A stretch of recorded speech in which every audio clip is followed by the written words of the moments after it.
This is DX Central Live.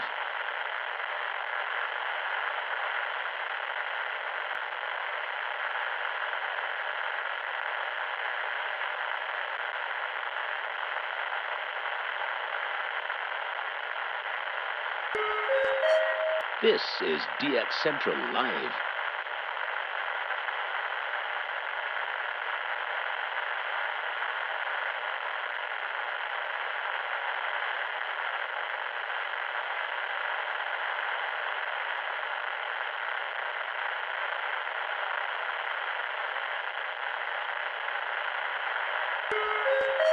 This is DX Central Live.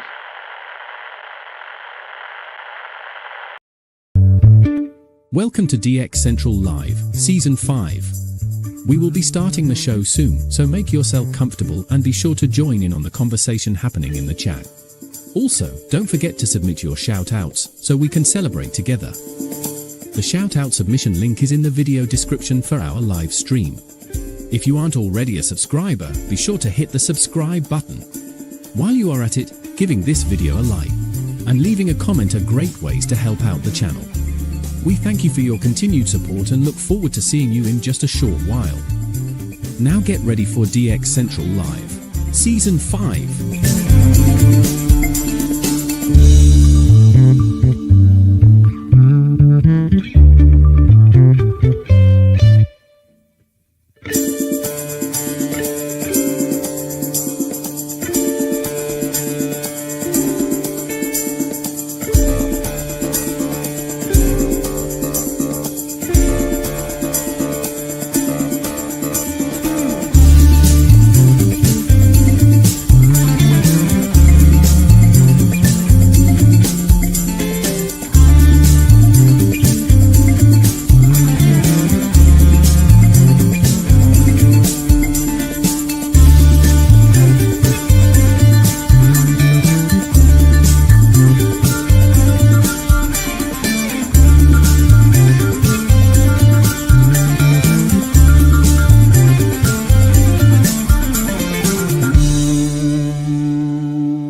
Welcome to DX Central Live, Season 5. We will be starting the show soon, so make yourself comfortable and be sure to join in on the conversation happening in the chat. Also, don't forget to submit your shoutouts, so we can celebrate together. The shoutout submission link is in the video description for our live stream. If you aren't already a subscriber, be sure to hit the subscribe button. While you are at it, giving this video a like and leaving a comment are great ways to help out the channel. We thank you for your continued support and look forward to seeing you in just a short while. Now get ready for DX Central Live, Season 5.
Welcome to DX Central Live, Season 5.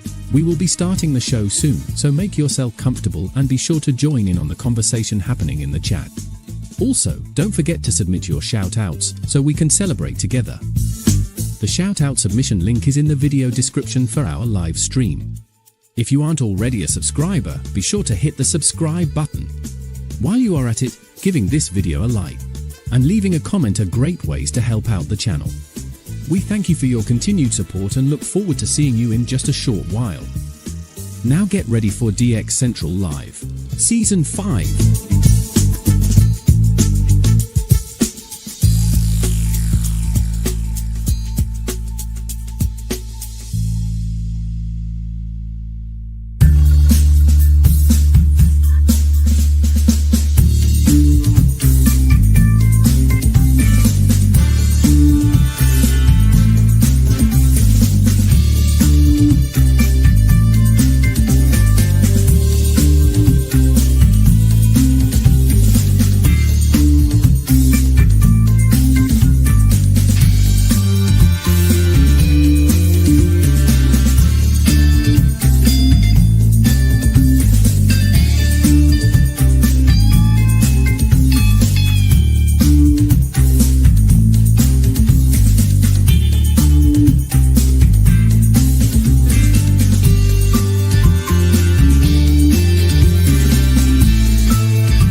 DX Central Live, Season 5.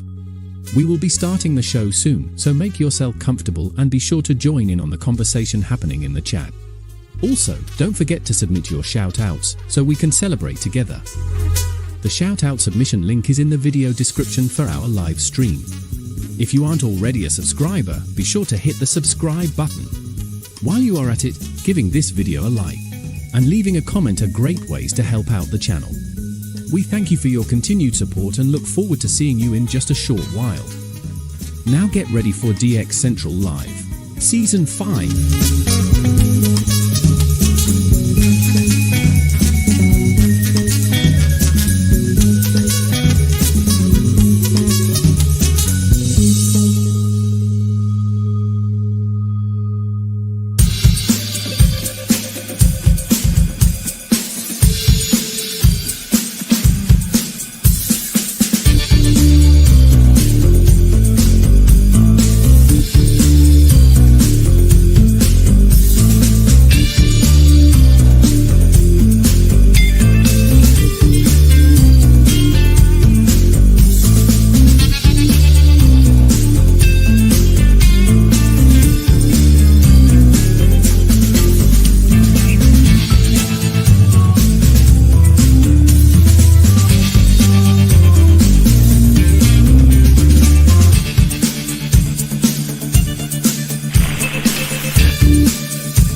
Welcome to DX Central Live, Season 5. We will be starting the show soon, so make yourself comfortable and be sure to join in on the conversation happening in the chat. Also, don't forget to submit your shout-outs so we can celebrate together. The shout-out submission link is in the video description for our live stream. If you aren't already a subscriber, be sure to hit the subscribe button. While you are at it, giving this video a like and leaving a comment are great ways to help out the channel. We thank you for your continued support and look forward to seeing you in just a short while. Now get ready for DX Central Live, Season 5.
Welcome to DX Central Live, Season 5. We will be starting the show soon, so make yourself comfortable and be sure to join in on the conversation happening in the chat.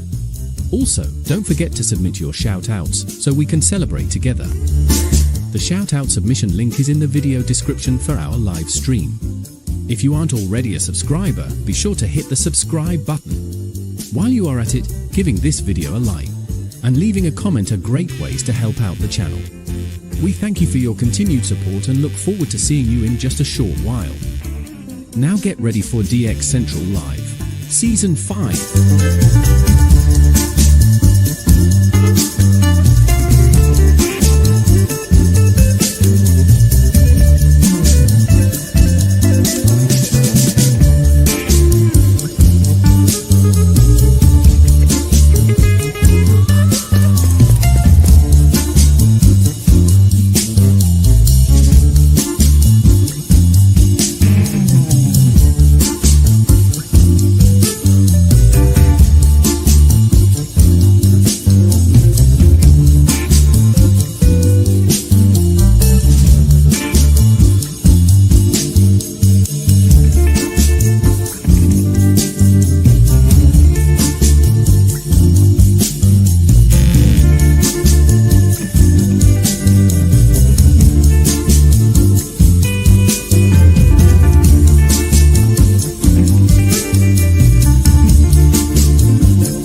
Welcome to DX Central Live, Season 5.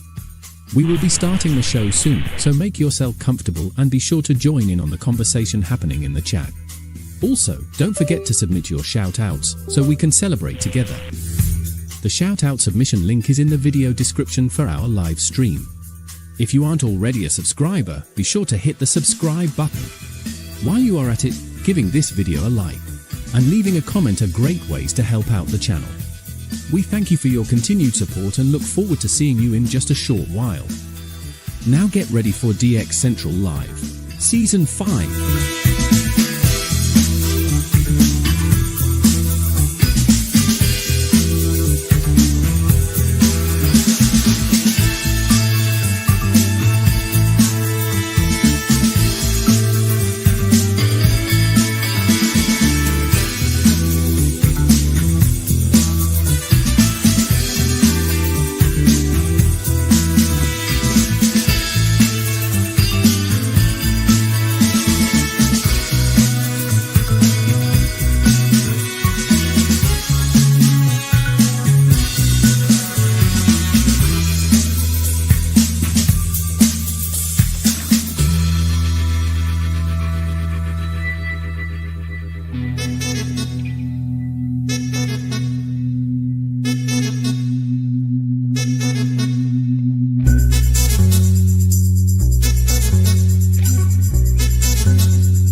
Welcome to DX Central Live, Season 5. We will be starting the show soon, so make yourself comfortable and be sure to join in on the conversation happening in the chat. Also, don't forget to submit your shout-outs so we can celebrate together. The shout-out submission link is in the video description for our live stream. If you aren't already a subscriber, be sure to hit the subscribe button. While you are at it, giving this video a like and leaving a comment are great ways to help out the channel. We thank you for your continued support and look forward to seeing you in just a short while. Now get ready for DX Central Live, Season 5.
Welcome to DX Central Live, Season 5. We will be starting the show soon, so make yourself comfortable and be sure to join in on the conversation happening in the chat.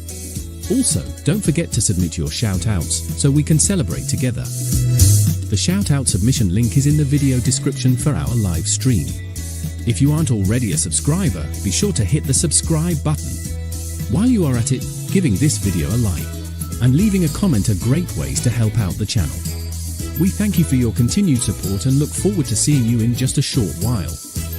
Now get ready for DX Central Live, Season 5.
This is DX Central Live.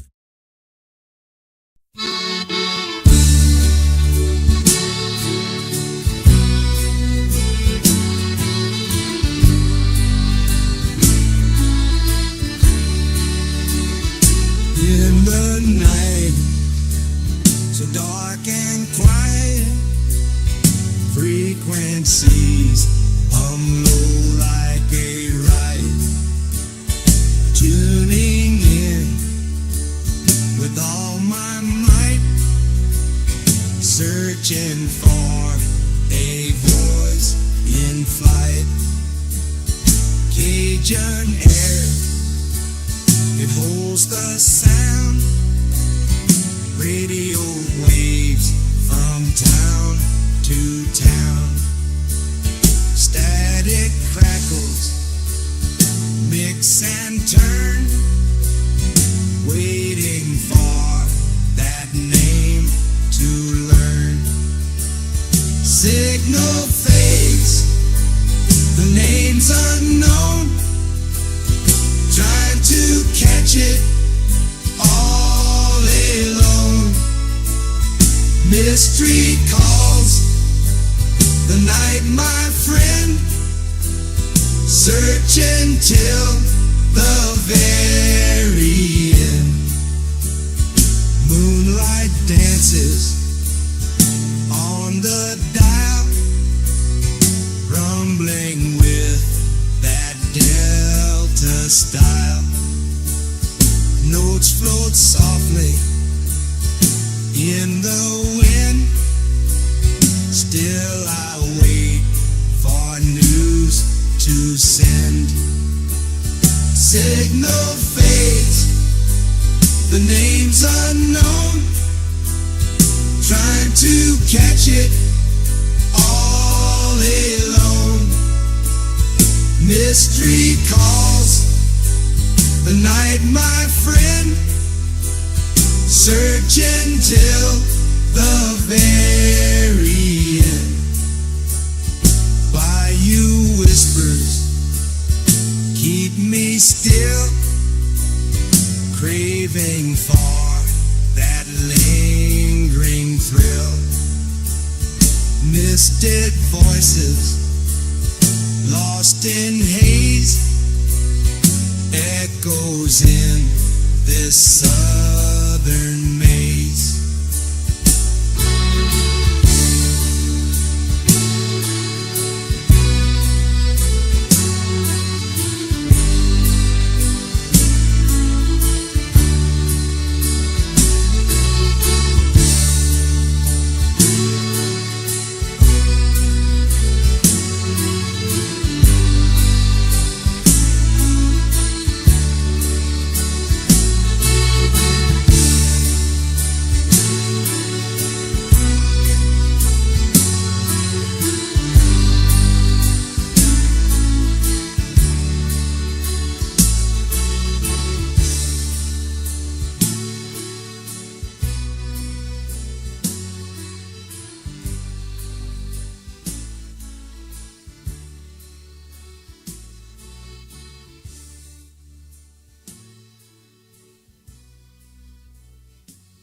This is DX Central Live.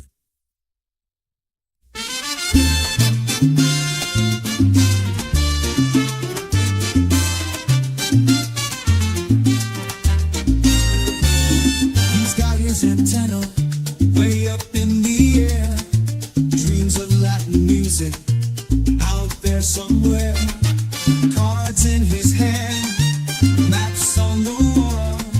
Late nights waiting, but he gets no call. All those radio waves, they play with his mind, searching for signals, but they're so hard to find. From Puerto Rico to faraway land, tune in the static, still no guitar in hand. He's there in the darkness, waiting for a sign, humming to the silence with a hopeful line. But the airwaves are quiet, nothing comes through. Just another night, feeling deja vu. Oh, those radio waves, they tease and they taunt with promises of rhythms, but give him just one. From Puerto Rico, he's searching afar, dreams of a broadcast beneath the bright star. And in his small room, by the glow of the moon, he waits for a melody, morning or noon. Signals may fail, but his hope never fades. Seeking the music, his spirit demands. Another dawn breaks, he's still at the dial. With every sunrise, he promises a smile. From Puerto Rico to faraway land, tune in the static, still no guitar in hand.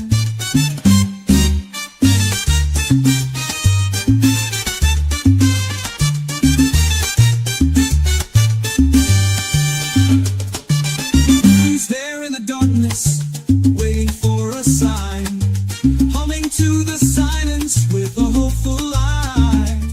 But the airwaves are quiet, nothing comes through. Just another night, feeling deja vu.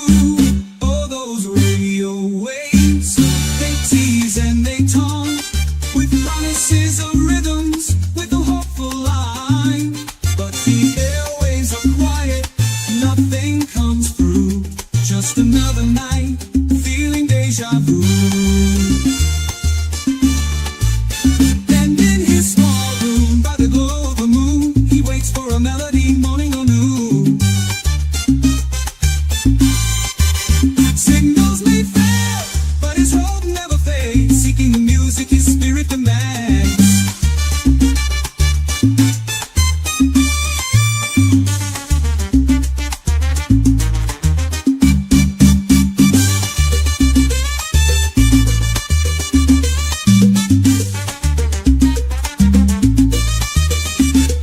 Another dawn breaks, he's still at the dial. With every sunrise, he promises a smile. Someday the frequencies will carry his tune.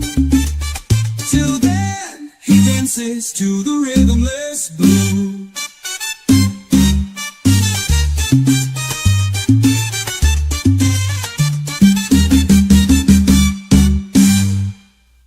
This is DX Central Live.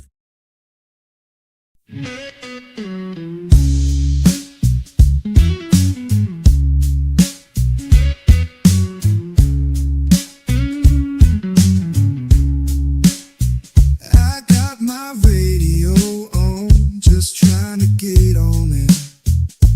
But my baby says no way, so I'm stuck in this chair. I dream of signals far from north to east to west, but I can't put up no antenna. She says it's for the best. Dreaming of DX, signals I can't hear. My baby won't let me, so I'm sitting here in tears. That static calls my name, whispering in my mind.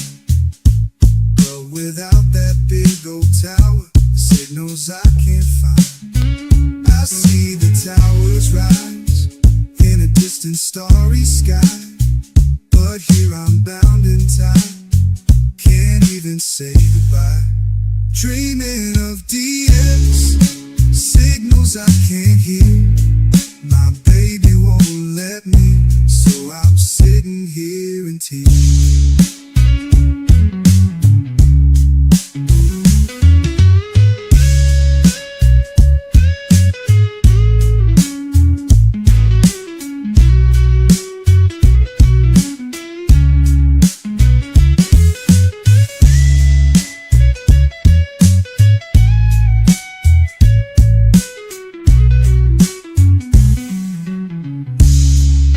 Dreaming of DX, signals I can't hear. My baby won't let me, so I'm sitting here in tears.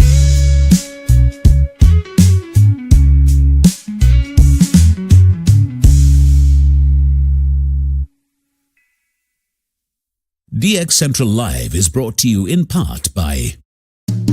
For more than 90 years, the National Radio Club has been at the forefront of providing DXers with the latest in station news, DX-related technical information, and reception reports from DXers around the world. The NRC's AM radio log, now in its 45th edition, is the most expansive and detailed resource of station information for U.S. and Canadian radio stations that is available in any format.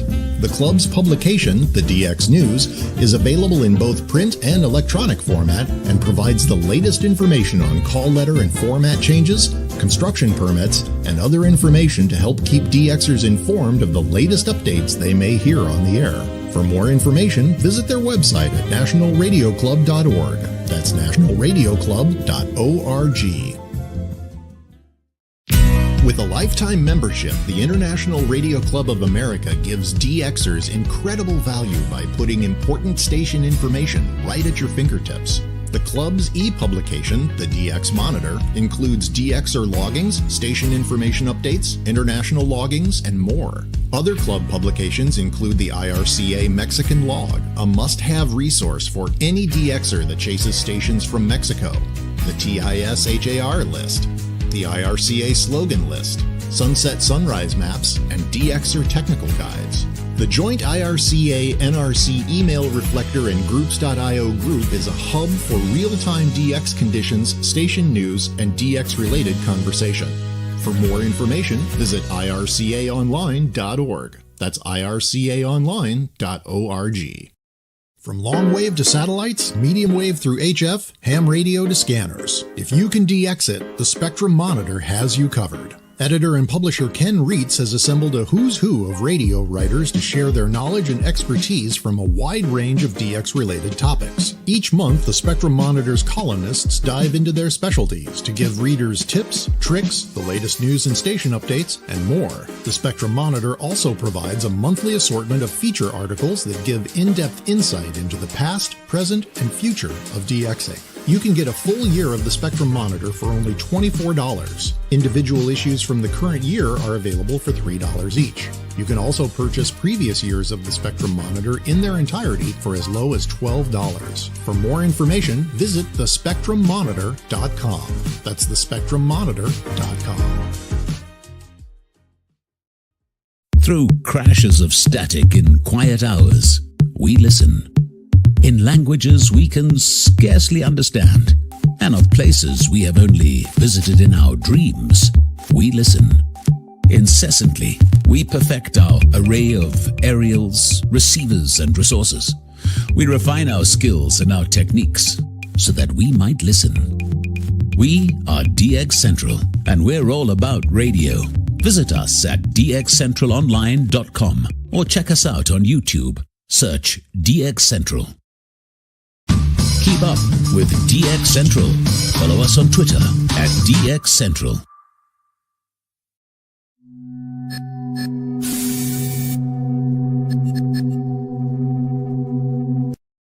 This man told me to tell you to watch DX Central Live with Lloyd Van Horn every Friday night.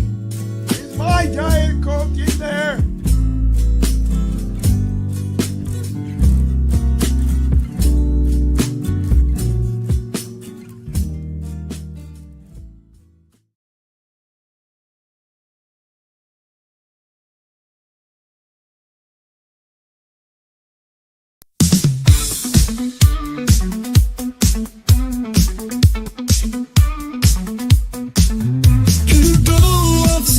It's a Friday night. Lloyd in the North Shore, setting frequencies right. AM and FM, the airwaves collide.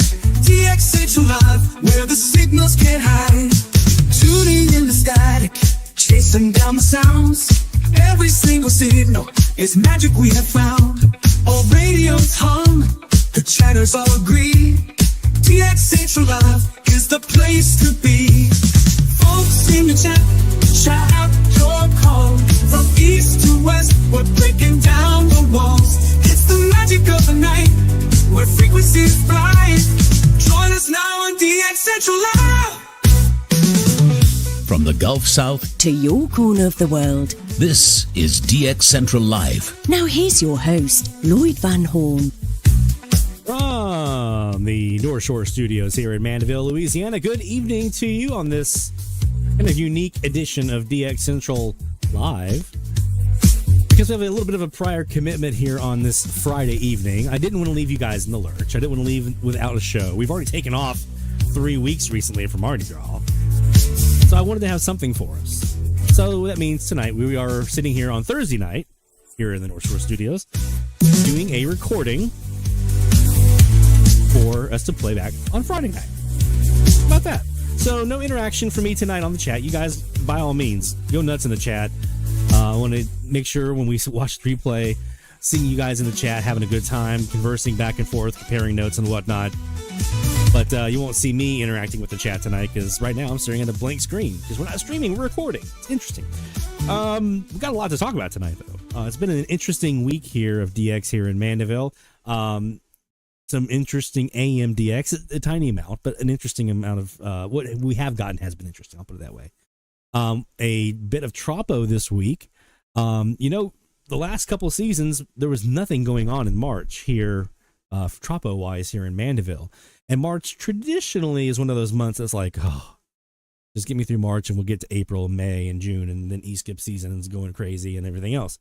So March is kind of like that last month of like, oh, I just want something. There's not a lot of meteor scatter and Tropo's kind of but this March has been relatively decent on the Tropo side, and that's after a disappointing Tropo season last year. We had some moments. There was the big one we had in August up until like Missouri and Iowa. We've had a couple other sporadic ones that went over into Florida or down into Mexico, things like that. But this last week we had some pretty decent openings. So we'll talk a bit about what we heard here in Mandeville on those Tropo openings. We'll look at the Tropo forecast and see if any of you are going to be looking at some Tropo conditions over the next week or so. We're also going to talk a bit about, speaking of FMDX, some lessons learned.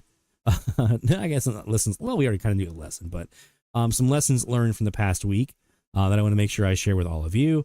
And we're also going to be looking at a project that I'm about to be diving into here for our North Shore Studios, and that is putting up an online receiver using a TEF 6686 radio. It's on its way from China right now, hopefully, and it will be here hopefully soon. And we'll be putting up a online FMDX receiver. I think I just had a meteor scatter hit. Speaking of FMDX, I think there was a meteor scatter hit just now. Whoa, what frequency was that? Okay, that's interesting. I'm sitting here. I have my ELAD FDM-S3 pulled up. Let me see if I can get it on screen here. One of these has the bottom. I just want to show it to you. There it is.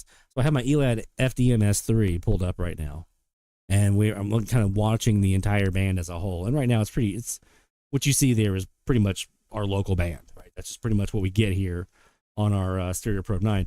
But over here, in this area right here, I just saw a big old trail. It stretched from top to bottom here, so it was at least, 5-6 seconds long? Right in this area. I didn't notice it anywhere else, so it might have been a little tropo scatter, but it seems kind of weird that it was just in this little gap right here. Now, I wasn't recording, and I don't think 106, that's 106.5. That's not one of the frequencies that I have set up for a monitor. No. So whatever that was, it's come and gone, and it is out of here. Oh well. So I'm not sure. I won't find out who that was, unfortunately. But there we go. Little FM meteor scatter. While I'm talking about the fact there's not a lot of meteor scatter in March, boom, there it was. We're going to be setting up an online TEF 6686 receiver here that people can log into and DX from. So we're going to take a look at the project through fmdx.org and kind of what they're doing with that. In case any of you want to do, I highly recommend that people are adding these TEF radios. I mean, they're super cost effective, under $100 shipped. And I've got, this will be my third one here in the house. 2 are running as auto loggers, and then this one will be just an online receiver. And so I highly suggest folks at the very minimum are running these for auto logging. And then if you have the means to get a second one and then maybe another antenna, you can either use a splitter or something like that. Then you can do a online receiver as well. And the more people that we have auto logging and have online receivers, the better it is for everybody. Auto loggers help all of us be able to spot openings more quickly. Online receivers, as you know, from like Kiwis and things like that on the AMDX side, help us be able to parallel what we're hearing to see if it's a match with what we think we're getting. And we can kind of identify different locations. Like, I think this is coming from so-and-so. Let me check it out. And then you can kind of match it up. So very, very helpful for the overall community when all of us are doing these things. So we're going to talk a bit about that. On the AM side tonight, we're going to be talking a bit about some of the interesting catches that we had this week. We'll touch back on using Kiwis for paralleling what you were hearing, because that was the technique that was very, very helpful for me this week. I also want to take a look at, you guys know I did some work recently in DC for my day job, and I was doing some recordings during that time. And using those recordings for me to be able to review what was there in the band in DC. The write-up for that will be in the April edition of Spectrum Monitor magazine. But that reminded me that I had one from Outer Banks. A bunch of recordings that I did in Outer Banks from about 2021. But we're actually going to look back at some of those recordings because there's some interesting transatlantic stuff I want to share with you guys and show you some TADX that was caught there on the beach. For those of you who might be interested in doing some transatlantic DX, things like that, let's give you some tips and some pointers for some things that I have noticed. So we'll look at that. We're also going to look at storing recordings, because that was another thing that kind of came up this week, was just kind of going through all of my different hard drives and do I want to keep all these? Because I've got like a bunch. I've got a whole shelf of hard drives over here of recordings. So what kind of hard drives am I using? What are some things to consider? Things like that. So we're going to talk about storage of IQ files, because we're approaching that summer season where you're going to need to be recording on the FM band, and probably a lot of folks may not do as much AMDX, or maybe take this as an opportunity to review the recordings from the winter into the summer. So we're going to talk a bit about those hard drives and how to kind of make sure you're getting the most out of those. We are also going to be announcing our new medium wave frequency challenge for the next 2 weeks. We'll be doing that here in the second hour. And believe it or not, I do have some shout outs to get to. We got some shout outs that have already been submitted that we're going to be reading out on air tonight as well. And if you're watching this right now, obviously, if you submit a shout out during this show while you're watching it here live on the live stream, we'll be getting to those next week. So if you are submitting your shout outs tonight, have no fear. We'll get to them. It'll be next week. But we had some that were already submitted that we wanted to make sure we were able to get read here on the air. So we'll still be doing some shout outs and sawing some logs and stuff like that tonight.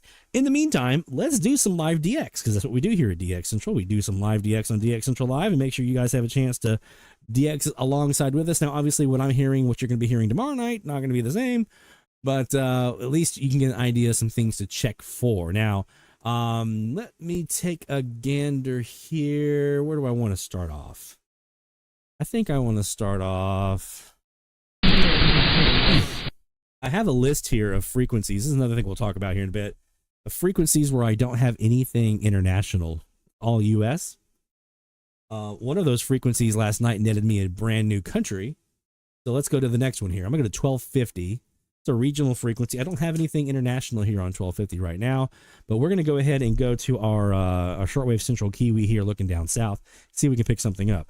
This first DX session is brought to you by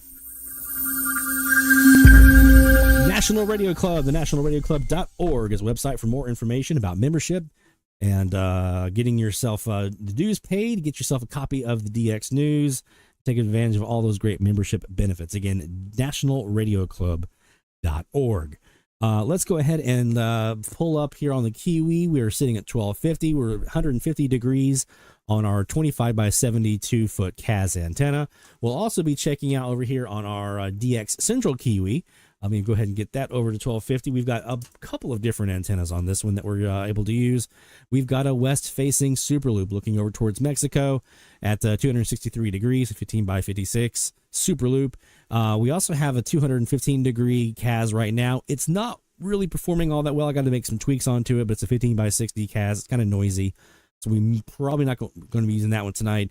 We're going to start off, though, here when we get to the DX Central Kiwi on our 125 degree 22 by 70 foot CAS. That's looking down to the southeast to the Caribbean. That's the one that netted me a new country last night. That one in our shortwave Central Kiwi. We also have our PA0 RDT mini whip up at 45 feet, so we'll also be taking a look at that tonight. But let's start off here with the shortwave Central Kiwi just around the corner from the North Shore Studios here, and let's look on 1250, see what we got. A lot of noise. It is still relatively early. I don't think we haven't even passed sunset yet. So the idea of maybe getting a new country here might be a little far-fetched, even if it's Mexico or Cuba.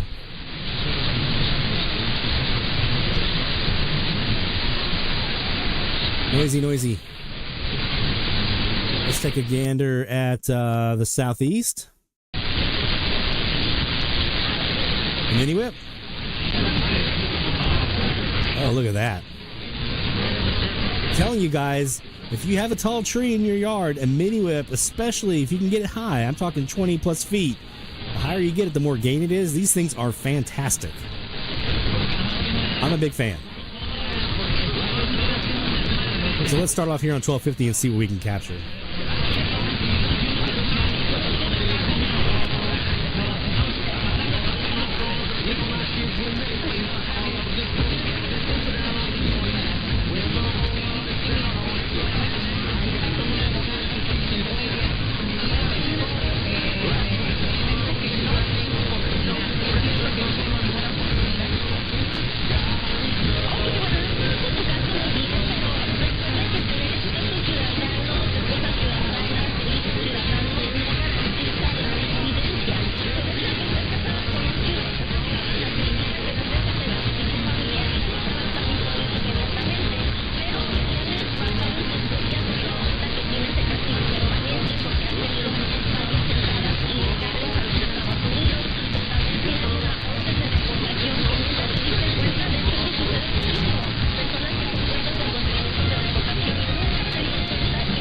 I do hear some Spanish in here, which is interesting.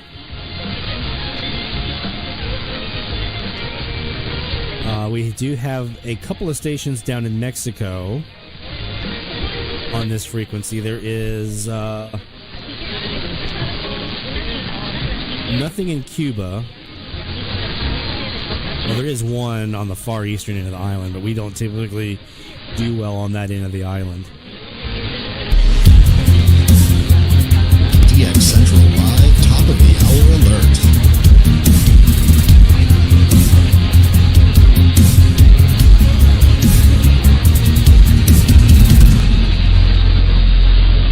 It's top of the hour. That means we are looking for IDs here on the AM band. We're sitting on 1250 right now with our PA0 RDT mini whip. We have a station in Spanish. We'll see if we can flush that one out and who it is. Of course, we have our Terminator between day and night right now is almost straight up and down for an equinox.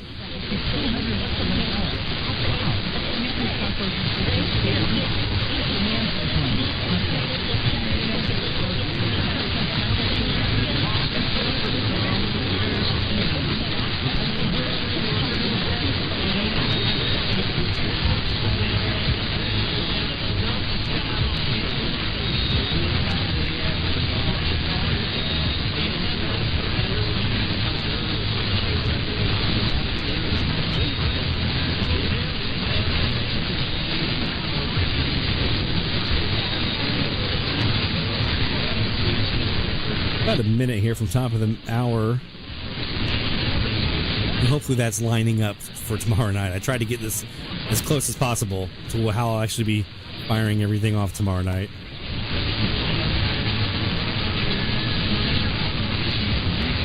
Right now in a minute.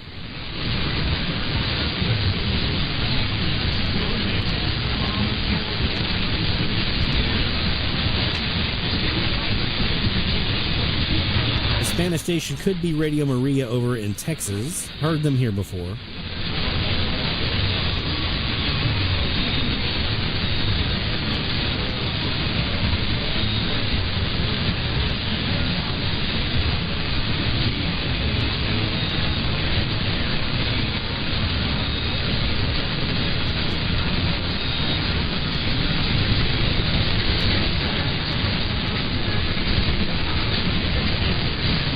So weird not having the chat going right now. This is the point where I'm usually looking over and saying, what you guys talking about? No chat. None.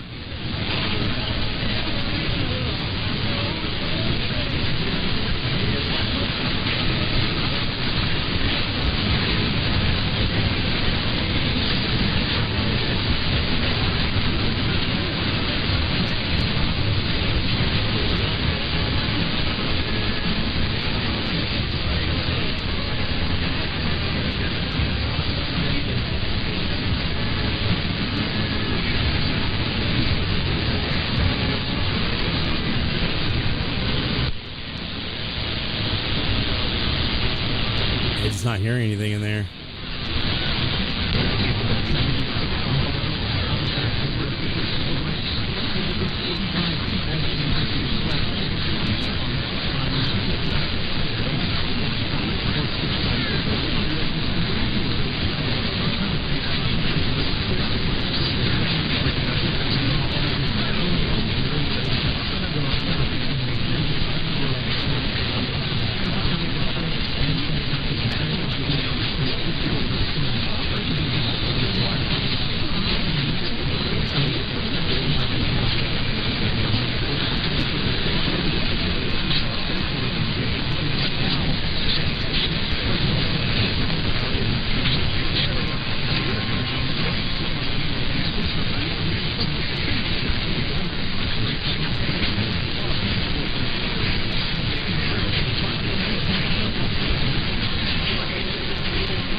Here's some church bells in there. That might be them. That might be Radio Maria.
Okay.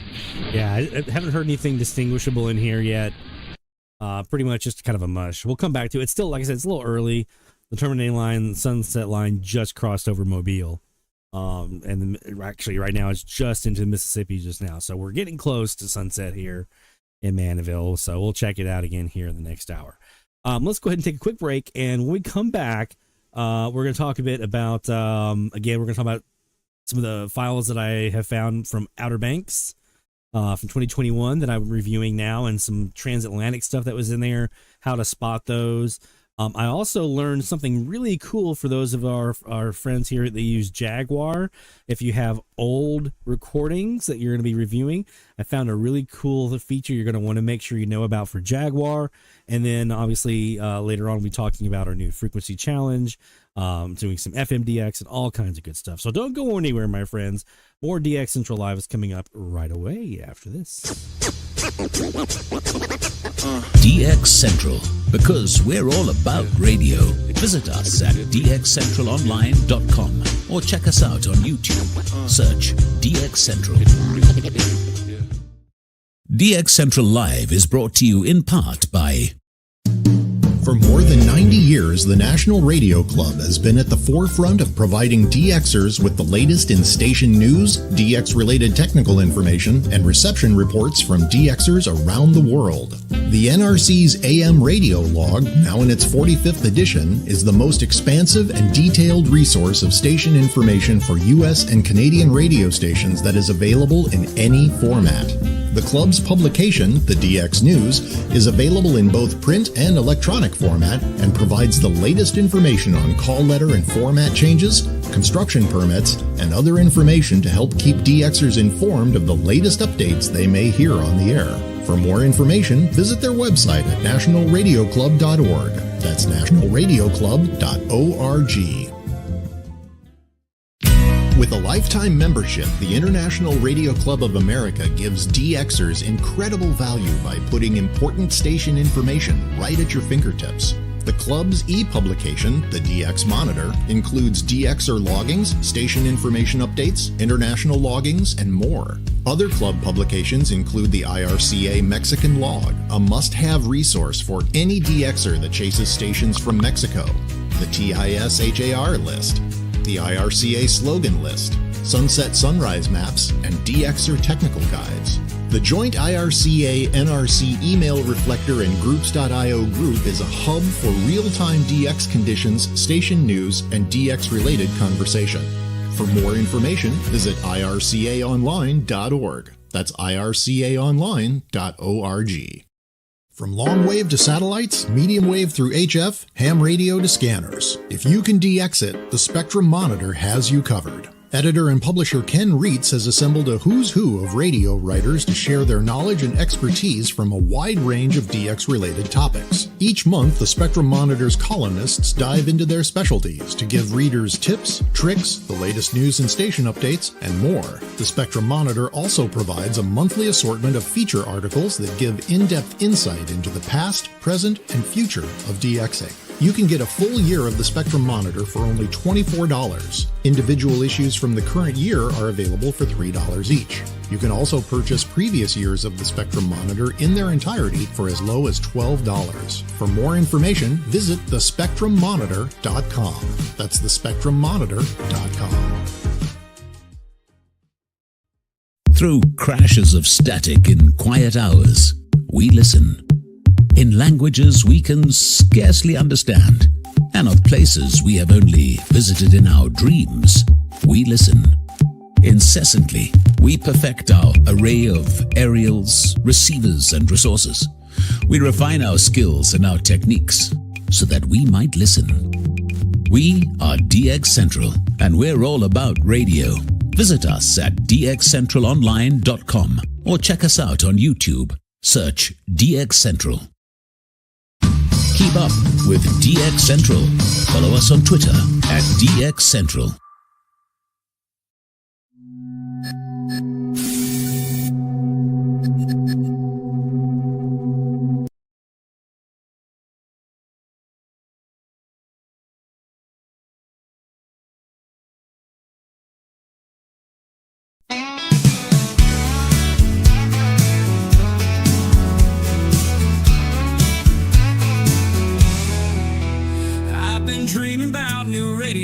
down at the hardware store. A big old antenna, all the gear that I adore. But these things ain't worth much if it cause a marital strife. So here I am, honey, asking for a blessing from my wife. From the DX Central North Shore Studios, this is DXC Live. Now here's your host, Lloyd Van Horn. To voices from afar, but I know our budget's tighter than a banjo string. Still, I thought I'd ask you, let's see what this might bring. Oh, darling, can you see the sparkle in my eye when I hear that static crackle and those voices flying by? It's a hobby, it's a passion, like your garden's green as sage. So let's go hunt the bargains and live in the radio age. It's DX Central Live from the North Shore Studios here in beautiful Mandeville, Louisiana. On Friday nights, we bring you DX related topics and more. And tonight's a special version because it's Thursday night right now for me. You guys are seeing this on Friday, but for me, it's Thursday. As you see on the screen, it says Thursday, and up at the top, it says previously recorded. Well, I had a prior engagement I couldn't get out of, so I wanted to do something special for you guys. I could have done the somewhere in time route and gone over and done, the Art Bell thing and just, picked a random episode from our 5 seasons here and just replayed it. But I thought I would try something out that I hadn't done before and just pre-record our show and let it roll. And you guys can still have fun in the chat, communicating. It's a way for us still to get together and interact as a community and partake of some DX, even if I'm not live like in front of you on a Friday night right now. So hopefully you guys are liking this, and we'll still be getting in some shout outs. I got a couple here already queued up. So we're getting some shout outs in a bit. We'll be announcing our new frequency challenge and doing some more DX. So a new piece of gear did come in this week. Bam! You can't really see it all that well here on the camera. Let me see if I can do a better job on camera 2 here. This is, much better. This is a basically a protector for the Kiwi. You can actually use it on any SDR, really. But this is from the folks at Kiwi there in New Zealand. We ordered up one this last week. They sell out quickly, so if you're interested in one of these, go to the website, the Kiwi website, and you should, if they're available, you can order one. But basically, you put this in line with your antenna on your Kiwi, and it's there to protect from like lightning crashes. Although it's not going to hit, obviously protect a direct hit, but if there's static on your line coming down your antenna into your Kiwi, it'll protect your Kiwi. It also protects if you're a ham radio operator and you have like a transmitter with your transmitting antenna nearby your Kiwi or your Kiwi antenna, so it can protect from like wattage coming back down the line. It can protect from a lot of things. So this is basically there as a little protection circuit for your Kiwi. So we'll be putting this in line here pretty soon here on our Kiwi that we have. And hopefully that will help keep things nice and happy on the Kiwi. Little bitty guy. It's not very expensive either. These are pretty cheap.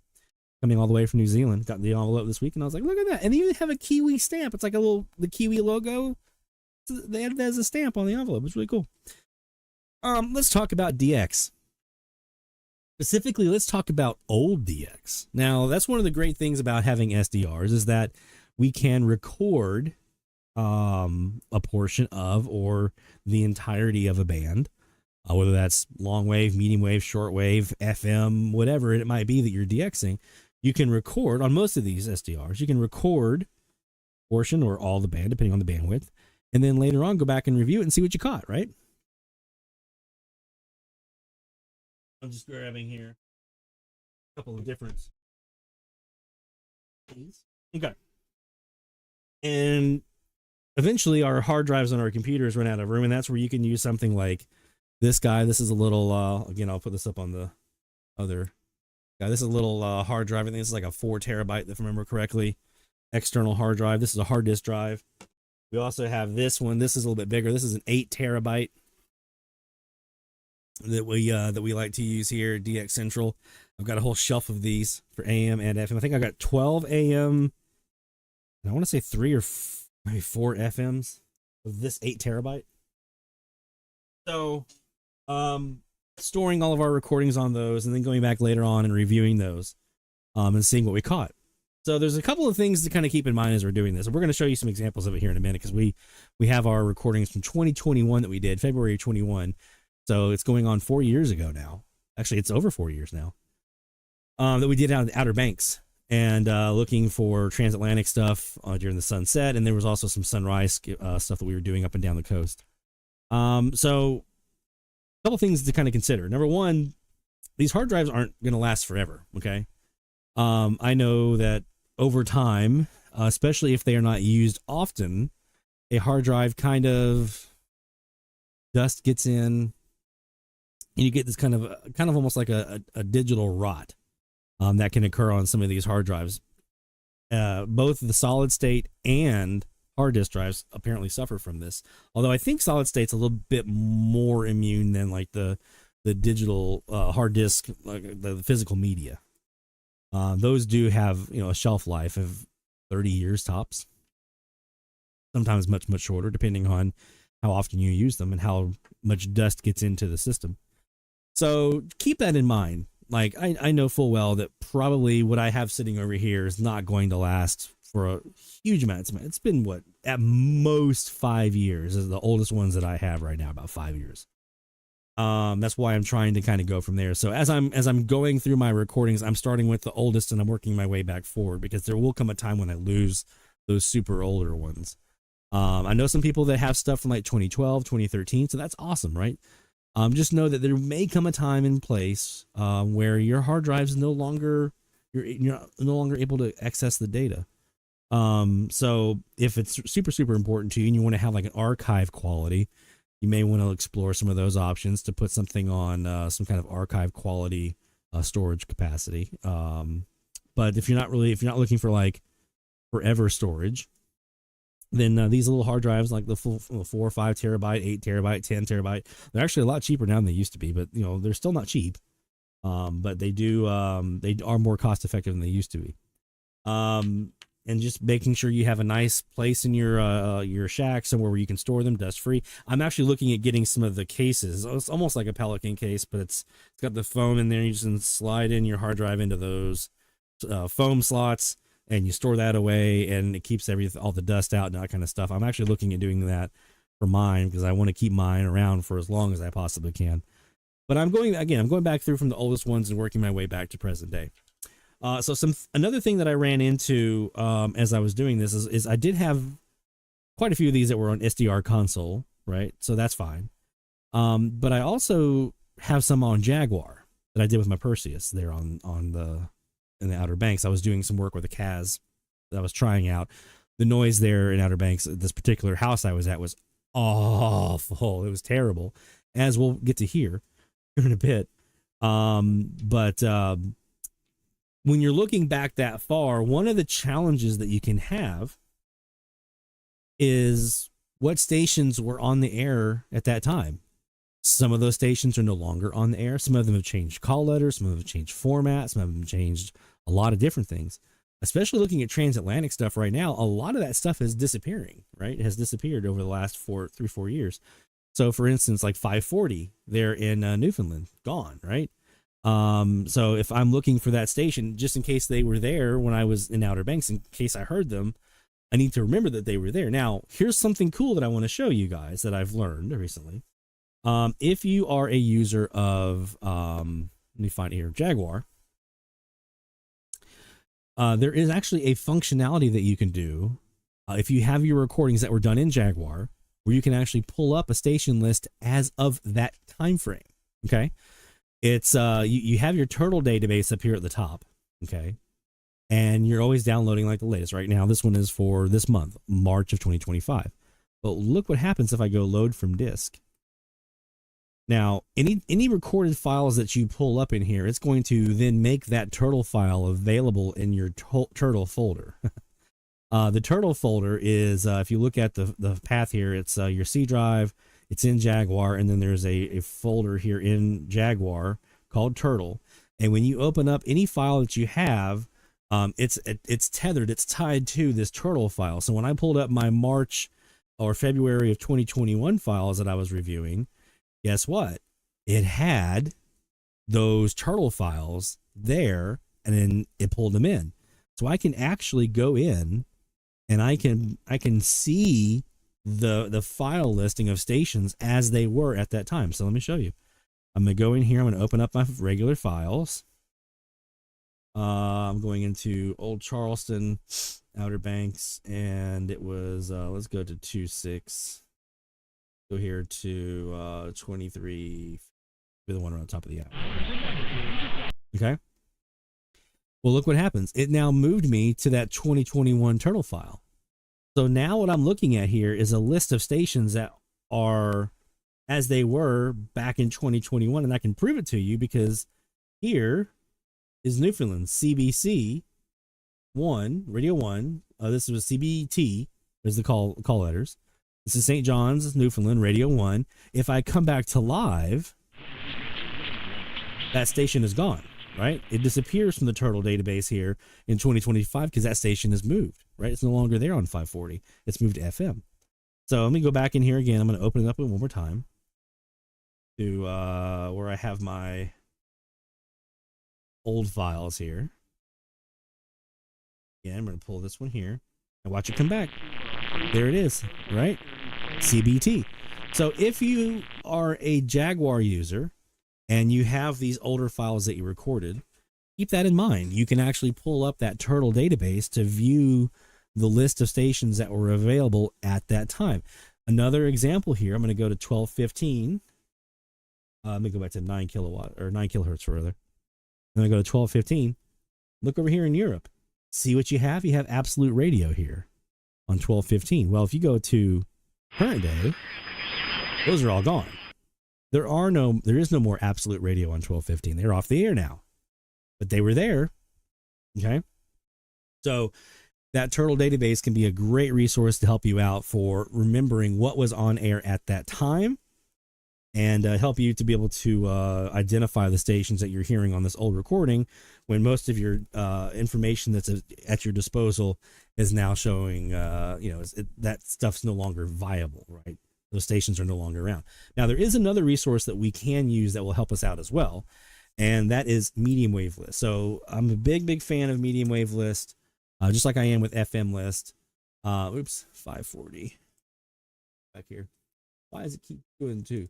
So I'm going to go use this as an example. So 540, again, CBT, we saw it on the turtle list. Let's say you're not using Jaguar. Let's say you have an SDR sharp file or console or whatever you have. You're not using Jaguar. You're like, well, how can I have a list of what was the stations like at that time? Well, if you come into medium wave list, if you go over here into display options, so where it says display options right here, just click on that. Where it says display options, just actually the green right there. That's a link. And where it says here, display only active stations, uncheck that. Because now what it's going to allow you to do, if I go over here and I look at Canada, right? On 540, here it is. CBT, closed, last heard 517 days ago. And they're in Newfoundland, XCBT now on 93.3, right? So this tells me that they were a station that was available at one time and they closed and they were last heard 517 years ago, or days ago rather. If I click over here, by the way, in this remarks area over here on the far right, if you click on, there's a little I right here. If you click on that I, literally the letter I, it's a little yellow I, you'll actually be able to see all the people who have submitted loggings for that station ever. Okay. So you can get a sense of maybe when they went off the air, if they were on air at that time, if they were being heard at that time, assuming they were being logged. So in this case, CBT was absolutely being logged in 2021, and including here is January 22nd, February 12th. So before and after my little trip that I had to Outer Banks, they were being logged. So yeah, if I hear CBC Radio 1 on 540 on one of these recordings, I can safely say, especially if I hear an ID that talks about Newfoundland or whatever, I can safely say, yeah, that was them because they were on the air at that time. So even though they're not on now, I can still see them here on medium wave list because they're still in the database. It just shows them as closed here. And then you'll see here's the call sign that was there. So that's another great tool that you can use for those times when maybe you're trying to review a file from back in the day and the list of available stations is much, much different than what it was back then. Maybe if there's stuff that's gone off the air, etc., you can use medium wave list. You can use that turtle database to provide you with an idea. Another option that I always did, this is why it can be very helpful for at least the U.S. and Canadian stations, is having an old copy of the NRC log, holding on to those. So if you still have recordings to review, if you have a copy of the NRC log and you have recordings to review from that time frame, don't chuck it when you get the new version. Hold on to it, store it away somewhere, and you may need that when you start reviewing those recordings to go back in and see what was available at that time, what were the stations that were on the air at that time. Because again, call letters changes, frequency change, format change, stations come and go, right? So in between that time from when we did the recording, when we're actually going to review it, things can be drastically different. Speaking of, let's go take a look at one of those recordings. So I've got my copy here of SDR console. Let me actually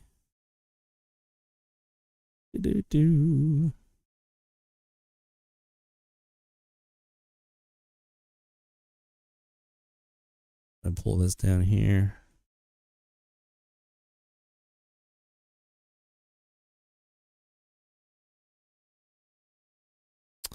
I thought I had it. I thought I had a little thing here for it. Anyway, we'll do it this way. Okay. So here is my SDR console.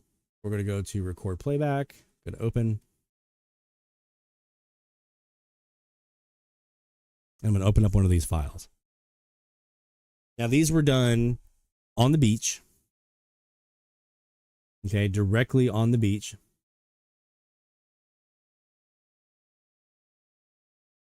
The ones we're about to look at here were sunset recordings. So I had my Kaz Perseus combo running pretty much the entire time I was there. The noise was atrocious. So I had my little my AirSpy, my Surface Pro 6, and a little portable version of the W6 LVP loop. I took those down to the beach. I had a Sony ICF 2010, and I carried that with me, and I just carried it, and I kept walking until the noise went away. Once the noise went away, I set up my chair right there, and I set up my AirSpy and my loop, and I said, this is where I'm going to DX from. I got as close to the water as I possibly could. It was February. It was super, super cold, so I didn't want to be in the water because that would have not been fun. But I got as close as I could without getting wet, and I set up these recordings, and I did a sunset on 2 nights and then a sunrise the last morning that we were there. I've already reviewed the sunrise recordings. It was about 170 or so stations that I logged on the sunrise recording. Now we're starting the sunset recording.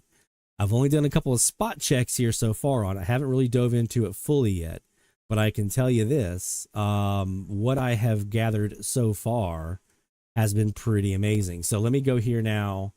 I'm going to start with, this is an hour and 41 minute recording on the 6th from 3:54. Here's another one here. That's 31 minutes starting at 6:30. I went all the way, so I basically did from 4 o'clock to 7 o'clock ish, roughly, is what it looks like.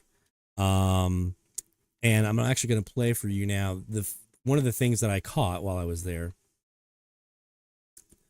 Again, I just did some spot checking, and this is sunset from Outer Banks, North Carolina. Okay, right on the beach.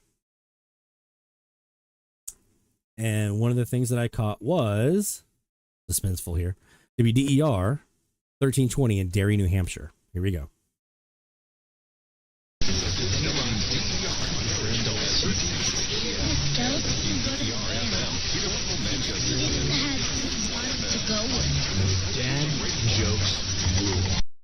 So Derry, New Hampshire. That was actually one of the first New Hampshire stations. That's the first one I've had like a clear air check for of any of my travels that I've done.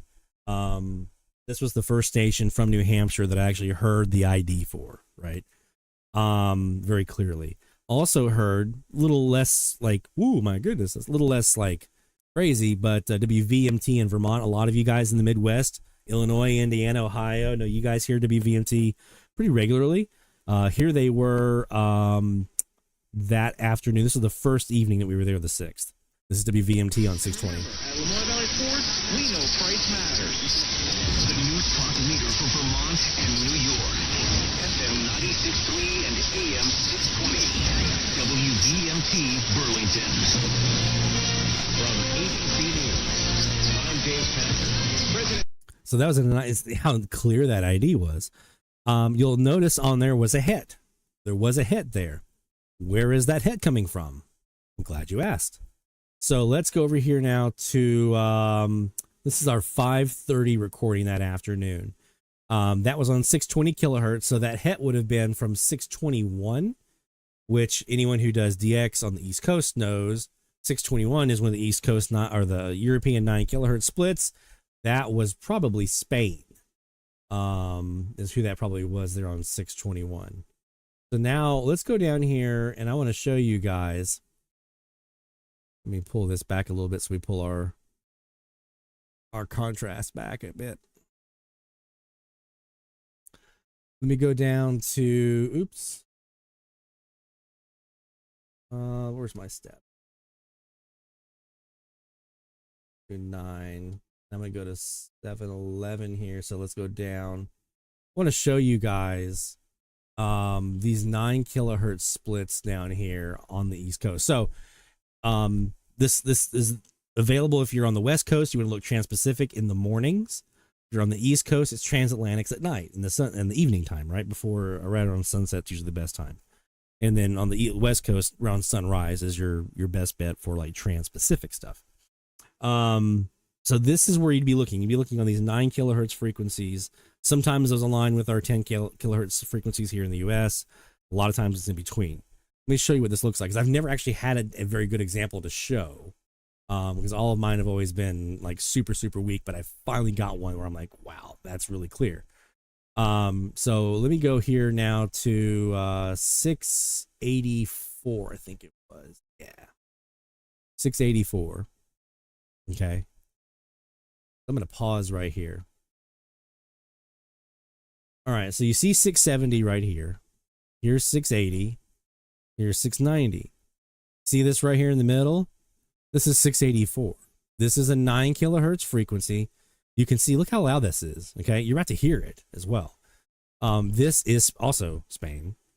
This is 684 in Radio Nacional Spain. Let me actually back it up here, and let's hit unmute.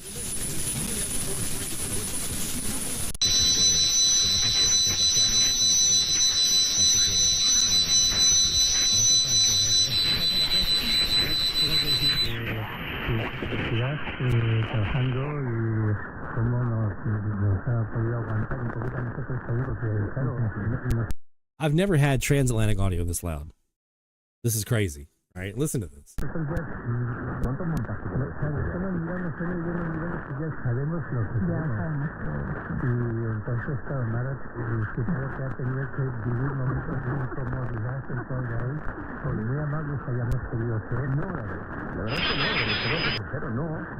No sé, podemos llevar 6 montajes pensando en la orilla, otra vez montar una cuneta, la parte inútil, muchos personajes, 3 juegos en un único montaje, 1930, que por cierto es un estudio 1 que se puede ver en el sitio de Pinterest, se puede recuperar también, esta producción de televisión española, es un propietario y estudios que se hacen.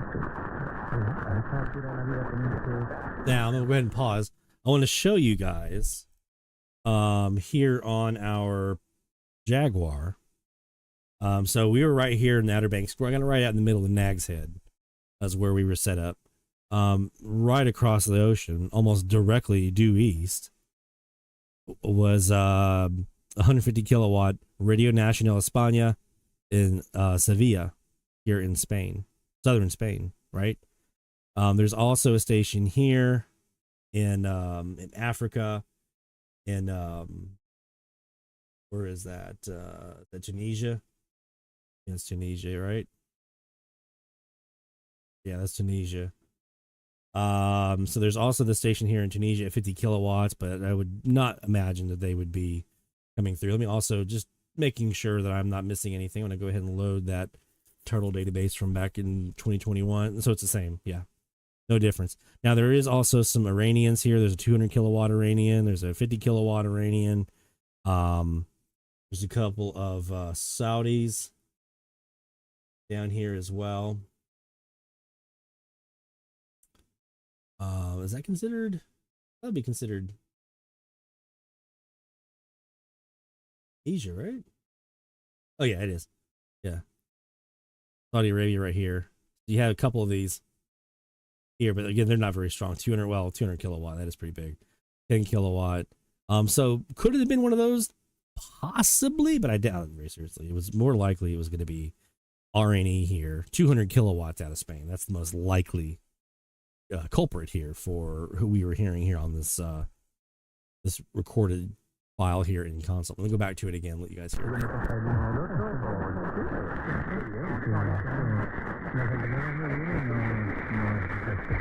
So some tips of how to kind of help yourself with these, because we're going to look at a couple of their frequencies here. Number one, synchronous AM is really, really helpful because it's going to lock in on those carriers. You'll also want to try to use your filtering as much as possible. You saw when I first started, it was super wide, so I was getting a little bit of 680, I was getting a little bit of 690, but if I tighten my filter up, I can get a little bit closer in here on my signal, and it allows me to pull more of that audio out, right? Let's look at the next frequency up here on the 9 kilohertz splits. This is 693, where there was a station in England, okay? Now you can see much, much different here. There's not a whole lot coming through, right? There's a trace right here. This little line that you see right here, that's a trace of a signal on 693. But when we look into the audio,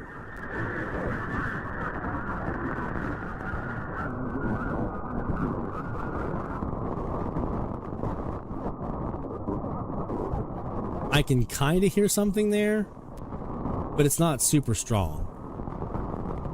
And that's further north, right? So think about that Spain station we saw was directly almost on the same latitude line, right? This one's way up further north. England would be.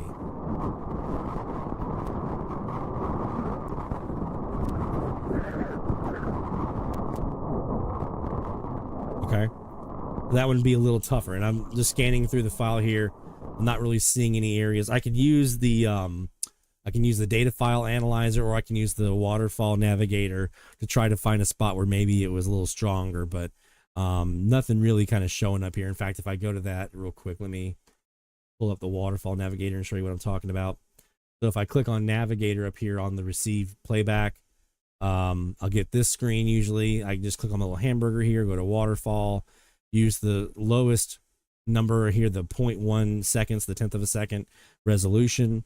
And that's going to give me a waterfall here that I can kind of scroll through, and I can try to, let me see if I can play with that contrast a little bit here. All right, so I want to see if there's anywhere in here where that signal becomes more like distinct. Right here, some right here. So there's some audio, you can hear it.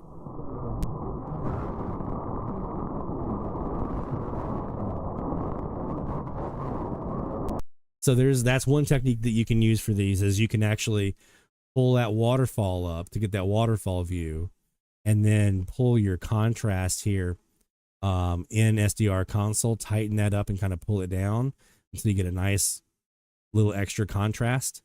And it really pulls those weaker signals into the waterfall here. And then you can see where the high spots might be. And you can see this is a great example of one. That's a super high spot.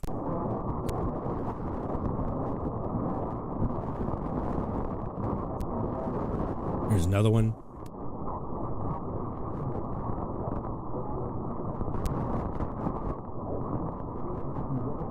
Kind of fades out down here. Look, here's one nice one right here.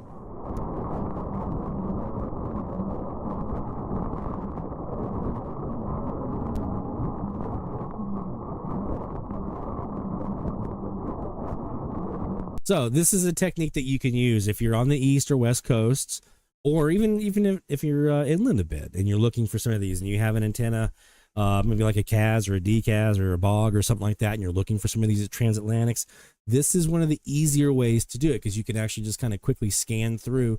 And then I'm going to go now to the next one here at 702. Let me go ahead and just hit center here to center this up. I can look and see if there's anything on 702. Doesn't look like there's really much of anything here. 711, I think, is another Spanish frequency. So there is something here, but it's super tight on 710. So I can probably pull it out if I'm really diligent, but it's going to be tough. You see some really strong ones there. That's a lot of mixing with 710. We're seeing another one would have been, go down to that 620 here, 621. You see it already right there on the screen, right? See how tight that is? Let me hear the audio on this. If I take it down to 620, hear how strong that head is? That's that 1 kilohertz head from 621. So I can probably, if I'm diligent here, I can really use some filtering and things like that to pull out some audio, and I can try to find the spots like right in here where it's a little bit stronger. Let me try another one here. Let me try 890 is a popular one you'll see a lot here. 891, look how strong that is.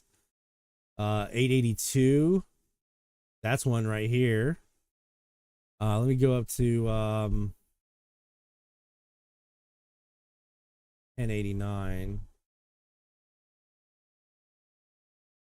This would have been Talk Sport on 1089. There's some in there. There's a little spot right here where it's pretty strong. So again, you can see, I mean, if it's even worth your time. So if let's say right here.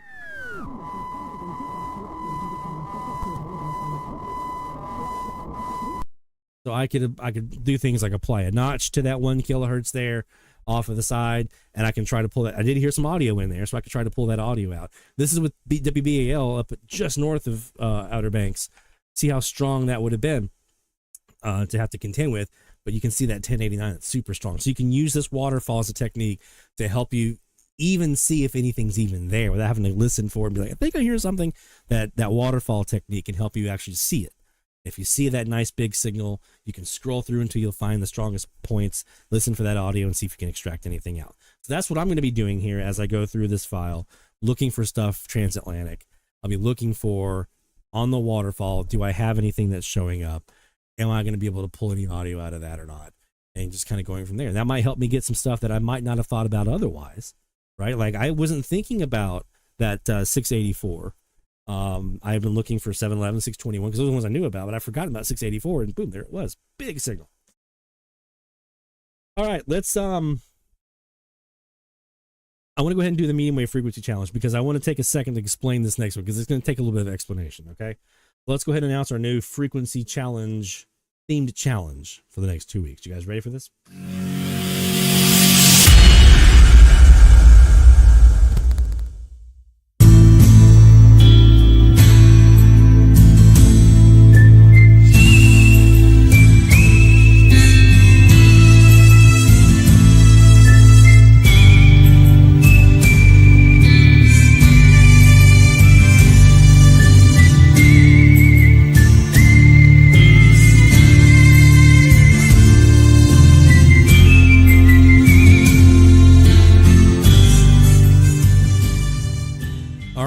This is the K challenge. Now, that doesn't mean it has to be a call sign that starts with a K. KYW doesn't count. WBAP does. WOAI does. Right? WTAW in College Station, Texas counts. ADKA does not. The theme here is west of the Mississippi by city of license. Trying to do this by transmitter site is going to be an absolute nightmare. Okay. Trust me, we're just going to use city of license and make this easier. Okay. There are instances, because I was looking at this, I was like, should I use one or the other? Which one should I use? And the main areas where you have to kind of worry about it are these bigger cities along the Mississippi River. Most of that's here, down here, right? New Orleans and Baton Rouge and some up in Minnesota and things like that. So there were times where there was, KUBR and WUBR in Baton Rouge, and one of them, the transmitters, one of them had a transmitter on the west side, one had on the east side, but it wasn't the one you'd think. But all the studios were over on the east side, and they were licensed to the Baton Rouge School District, which was on the east side. So we're just going to go with city license here, okay? When in doubt, you can always pull up like St. Louis is KMOX. That's west. That's perfect, right? Even if the transmitter was on the east side, which I don't think it is. Even if it was on the east side of the river. It's St. Louis, Missouri. Well, guess what? St. Louis, Missouri is fully on the west side. Is there an East St. Louis? Yeah. Is there a West Memphis? Yeah. But St. Louis, Missouri is fully on the west side. Anything on East St. Louis would be in Illinois, right? So that's not St. Louis, Missouri.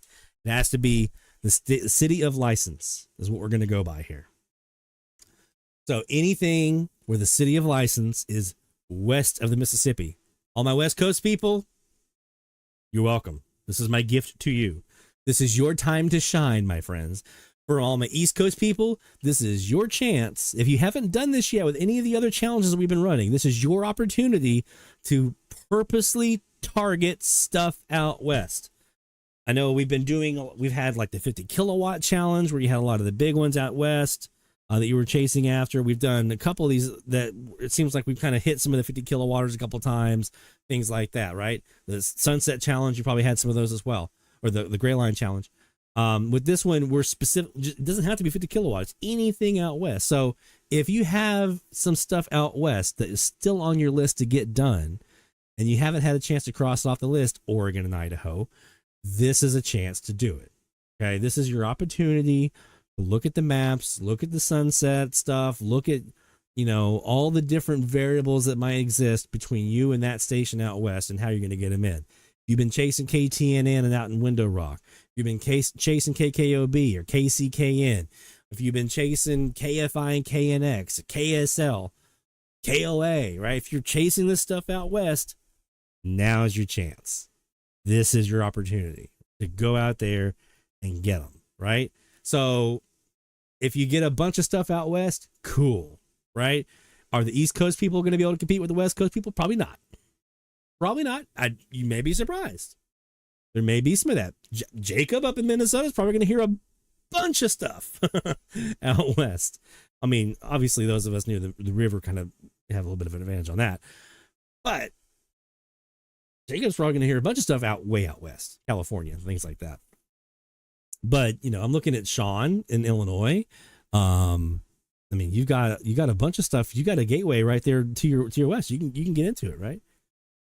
So East Coast folks, eastern half of the country, this is your chance to make a run at some of those West Coast targets that you just haven't been able to cross off the list yet. West Coast folks, west of the Mississippi, this is your opportunity to absolutely just rack up. Go after some stuff that maybe you haven't had a chance to go after before. Maybe you haven't really targeted getting all the states out west. Maybe you've missed some stuff. Maybe you have all the states, but maybe not on every frequency. Maybe you've got some different frequencies where you have some gaps. Maybe you've got some times a day where you've got gaps, right? This is your opportunity to flush out your logbook and really just focus in on what is within your wheelhouse, what's within your immediate grasp that you can get a hold of, right? So it's the K challenge. Again, not call sign K, west of the Mississippi K. That's what we're talking about here. No KDKA, no KYW, no. WOAI, BAP, yeah, those are fine, right? Anything west of the Mississippi River. And if we get down to some of that stuff up in Minnesota, down here in Louisiana, just Google it, and we're going by city of license. That's all I can tell you, okay? If we need to have a ruling on something, let me know. We'll make a ruling on it. But it's city of license, west of the Mississippi River. That's it, right? Here we go. All right, so the new challenge will be launching here tonight, here at 8 o'clock, okay, at 0100 UTC. So you're going to see that form go live here at 0100 UTC, and that'll be available for you. Let's do some DX. We got some shout-outs to get to here in the next hour. We got some FM stuff to do in the next hour as well. But I want to do some more DX because DX is fun. And now we're into the sunset period here. Now we're into a bit of a darkness path. So we might have a shot here at hearing some cool stuff. Shh. The Jaguar tried to wake up. Let's go back to our shortwave Central Kiwi. And let's go back to that 1250 and see if we can maybe pull something out of those stations that were down there in the mud a bit and kind of jumbled up with the Spanish. So this edition of DX is brought to you by the International Radio Club of America, IRCAonline.org. Make sure you go there. They do now have a that is due. Dues are due. It's a $10 per year due that you would have to pay, but you get the DX monitor. You have access to all the publications and everything else. So go ahead, pay your dues, and get in. I highly, highly, highly recommend that all AMDXers are members of both the NRC and the IRCA. I am. In fact, I have to go send my payments in to make sure I renew all that stuff. All right, we're back on the shortwave Central Kiwi. Let's take a look. 1250 is where we're going to start.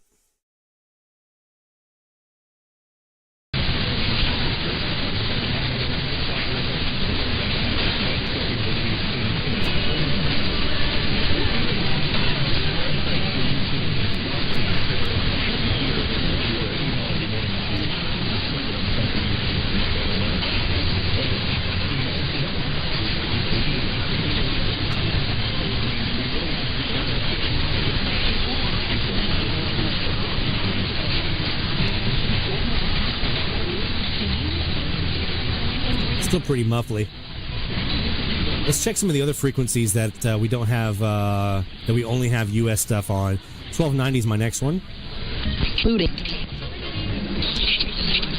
can get rid of the HKY. Go to upper sideband to get rid of my splatter from 1280.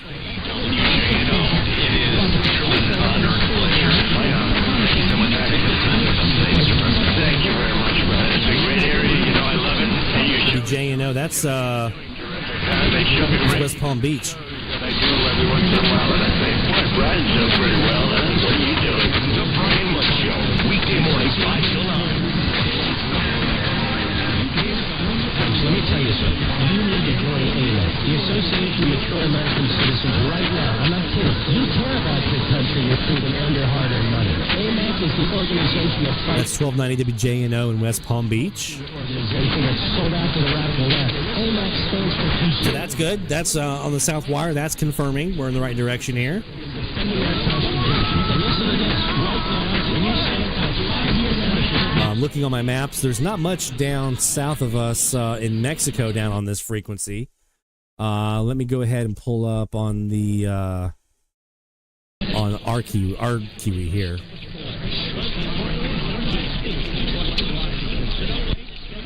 There is a station in is that Campeche?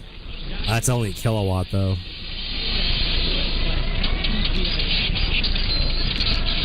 So there's a handful of 1K stations. There's a 10K though.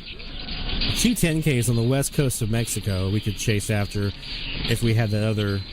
Actually, we could do it on the super loop, couldn't we? A little early for them though.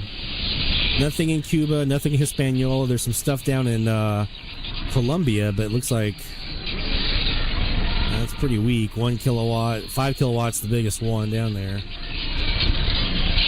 Panama.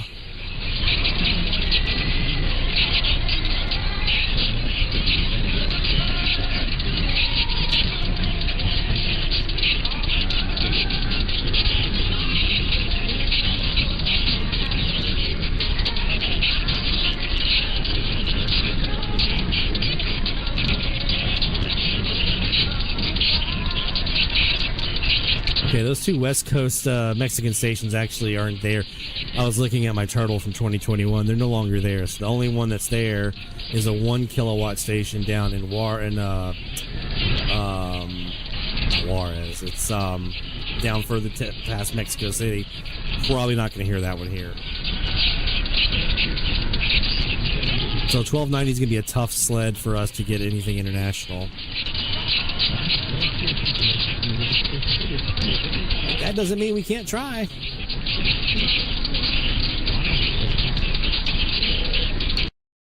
Let's go back to the 150 degree.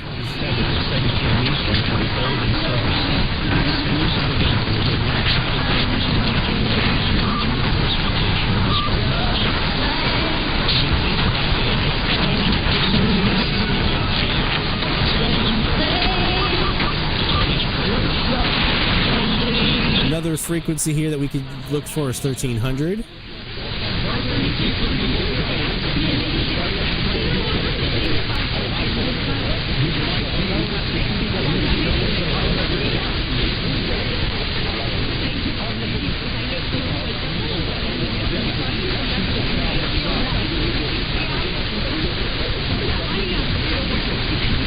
hear someone in there.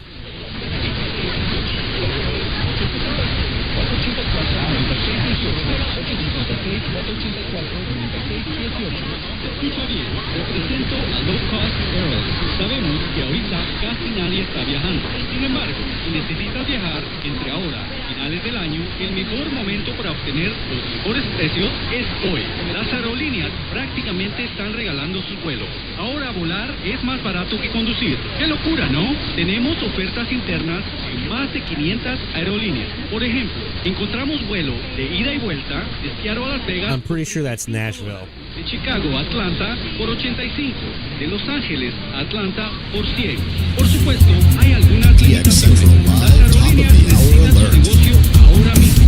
Y las tarifas de cancelación y cambio son flexibles. Viaja este año. Reserva hoy. Ahorra muchísimo. Llama ahora. Gracias. 800-261-6093. It's top of the hour time frame. We're looking for IDs. We're sitting on right now 1300. Looking for anything that's not U.S. Somos la estación que tiene el melao. ¿Pero qué traigo el melao? Super cool. Tan latina como tú.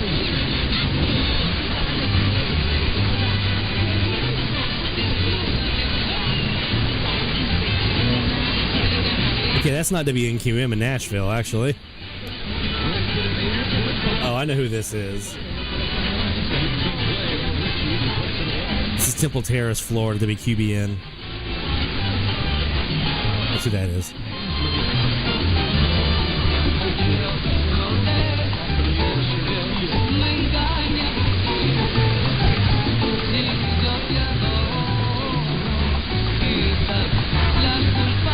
Next on my list will be 1330. Foundation and save a life. They'll even come and pick it up for free. The United Breast Cancer Foundation has saved hundreds of women's lives through their free or low-cost breast screen exams. But now No Spanish here. Nothing in Mexico at all. Foundation wants to save more. Nothing in Cuba at all. By offering women free or low-cost breast screening exams. Some low-powered Colombians. Truck, whether it's running or not. We do have a single station in Guatemala that's 10 kilowatt. Help the United Breast Cancer Foundation save lives by donating. Union Radio, La Voz de la Esperanza. Free pickup. In Guatemala. Let's see if maybe we can get them. 471-800-245-0471. They're 180 degrees down. 245-0471. Wish I had my 170 degree 245-04. Kaz up right now. At Social Security, we are always thinking of ways to. We created My Social Security, a My Social Security account. I could try nulling these guys out. Let's see if we can get rid of them. Information. Request a replacement Social Security card. Get a proof of income letter. Estimate and apply for benefits invoice. Change time. Go online. Visit My Social Security account. I don't even know if that Union Radio is still on the air.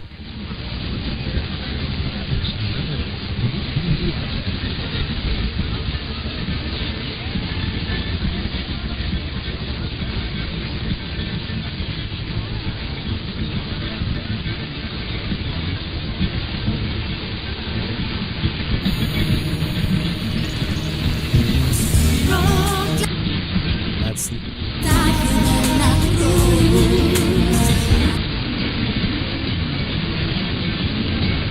wonder if that's live.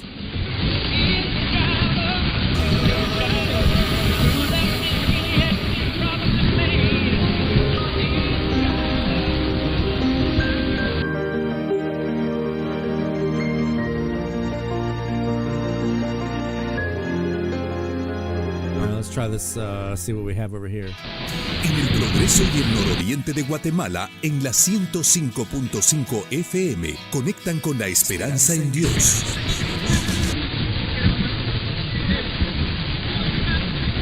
Siempre sé.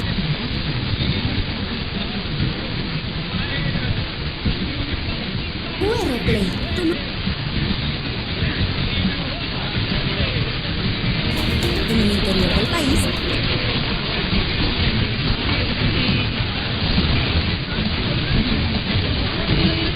Entres a RIR.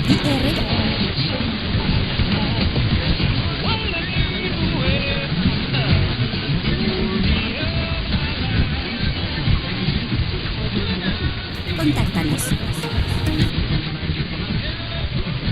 Acción que transforma. Yeah, I don't hear her in there. Yo es la voz de la Guatemala y Zacatepeques, así como Petén. Oh man, that'd be great to get that one in the log. Punto 3. Hacia 101.5. En el oriente 95.5 en el Progreso. Y para las Verapaces en 94.7. Frecuencia modulada, enlazadas vía satélite.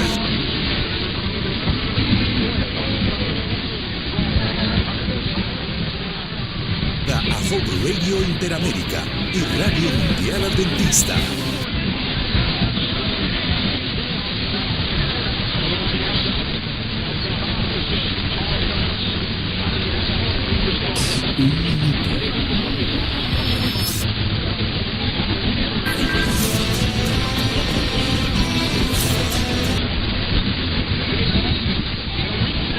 Take off this this null here, and let me see if I can get back in this SAS mode and see if there's anything underneath.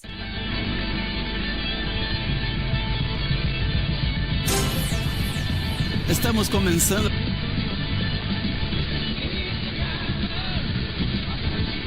I just want to make sure I wasn't accidentally nulling out the station I'm chasing after here. Let's check them on the southeast wire just in case. Live from the Delta Media Studios in Upper Lafayette. This is KVOL Lafayette. Translator K249EY. 1338. So that's the oldie station. They're the ones that run, is it Me TV? Yeah, Me TV FM format. They're in Lafayette, KVOL. So, didn't hear the Guatemalan there, was chasing after them. I'm going to continue to be looking for these guys because, I want another station on here that's not U.S. on 1330, and B, I would like to get my second Guatemalan in the log. It'd be nice. This actually brings me up to a topic I did want to touch on tonight before we get too far into our next DX session, which is going to be FM. So let me go ahead and undo all of our DX alert stuff. Okay. So last night I heard a station that I actually didn't think I really had a good chance of hearing, to be honest with you, because it's out in the Caribbean, on the east end of the Caribbean, and I don't have a good look there. I got to go through Florida and Cuba and Hispaniola and a couple of other bits of land that are, kind of jagged and kind of like a hurricane, right? When they hit Cuba or Hispaniola, the mountains kind of crumble them up a little bit, right? The same thing kind of happens to radio signals for me for some reason. I don't know why. I know it's not. I know it's skywave. Those islands don't really matter. I know that. I'm not talking about a pure ground wave path here between me and the Eastern Caribbean. But for whatever reason, maybe I'm at just the right length of the reflections of the skip length that I don't get a good look into the Eastern Caribbean. I say that, but I did get British Virgin Islands, and I've gotten 1 or 2 Puerto Ricos, things like that. But by and large, when I've looked out east in the Caribbean, I haven't had a lot of success here. I don't hear a lot of Puerto Ricans, which is not. I wish I did more, but last night I did hear a station on the eastern end of the Caribbean. It was Caribbean Lighthouse in Antigua, and I used a technique to get this station in the logbook, and after putting it in the log and kind of thinking about it a little bit and kind of pondering on it a little bit, I remembered some conversations I had had with other DXers a while back. It wasn't recently. It wasn't as a result of this log. But I remember some conversations I'd had with some DXers previously where they basically were like, they were not as warm to the idea of logging a station that they didn't hear a direct ID from. Right? If they don't hear Caribbean Lighthouse, if they didn't hear that ID with their own ears from their equipment, they didn't count it. The technique that I used was taking some programming content that I'm hearing on my SDR, my radio, comparing that to what I'm hearing on another Kiwi SDR. This one in particular was in Bonaire, which has a really good look at Caribbean Lighthouse. And I'm comparing back and forth. And I'll play that here in a second. It's comparing back and forth, and boom, there it was. It was easy. And so I didn't hear a direct ID from my SDR because the level of the signal was not strong enough that I could actually hear spoken word. I could hear certain kinds of music that would stick out, right? And when they would do spoken word stuff, they'd fade down into the mud and they'd be gone. Now, 30 years ago, I'd have been out of luck. I didn't have any kind of streaming that I could compare to. I didn't have any Kiwis online that I could run to and do comparisons. So 35 years ago, when I first started DXing, yeah, I had to rely on an ID. That was the only way I was going to get them in the logbook, because if you didn't hear the ID, even if you're like, I'm pretty sure that's them, I would imagine it's probably them, but I don't know for sure until I hear the ID. You couldn't log it because you just didn't have enough to go off of. Nowadays, with some of the technology and the tools that we have at our disposal, we can get more stations in the logbook that we couldn't probably have gotten before, that were just too weak or didn't hear enough of. Now we can take those little scraps that are kind of sitting there and do something with them. And so some DXers are not warm to that idea, and I get that. That's fine. I've never been one to tell someone how to DX, right? You're never going to hear me say, oh, that's, you should do this. And no. You DX how you want to DX. You DX by the rules that you set forth for yourself. And if you have to hear that ID, more power to you, because then there's nobody that can argue with that, right? And typically that's where I try to tread. I try to tread in the ID realm because I like to collect the air checks for our YouTube channel and put them up on YouTube. I like to have those nice big, wow, look at that air check. There's no doubt you heard them. That's what I like. Doesn't always work out that way.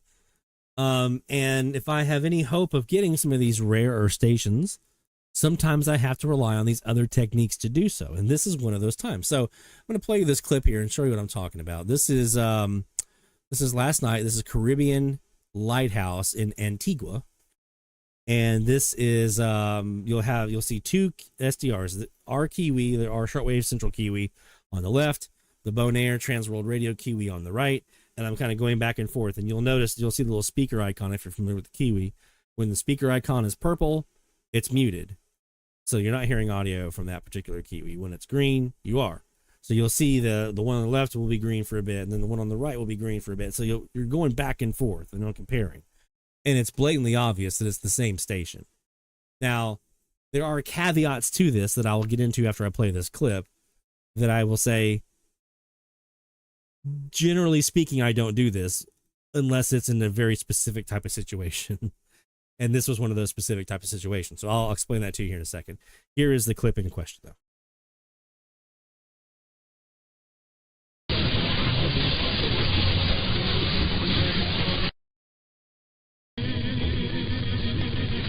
Okay, so right now you're hearing the Bonaire Kiwi. Okay, and then we're going to go back over to the left side, and that'll be mine. And then we'll go back and forth.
And this goes on for a couple of minutes of me kind of going back and forth and comparing the two recordings.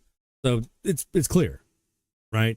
There was even times where I would say they were becoming the dominant station, or the station on top on my SDR here in Mandeville, right?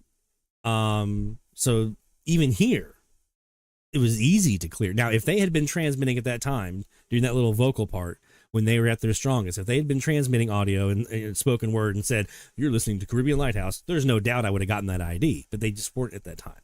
Okay. They just weren't. I mentioned there's a caveat that I'll say to this, and there is, and that is that I do this mostly just with international stuff.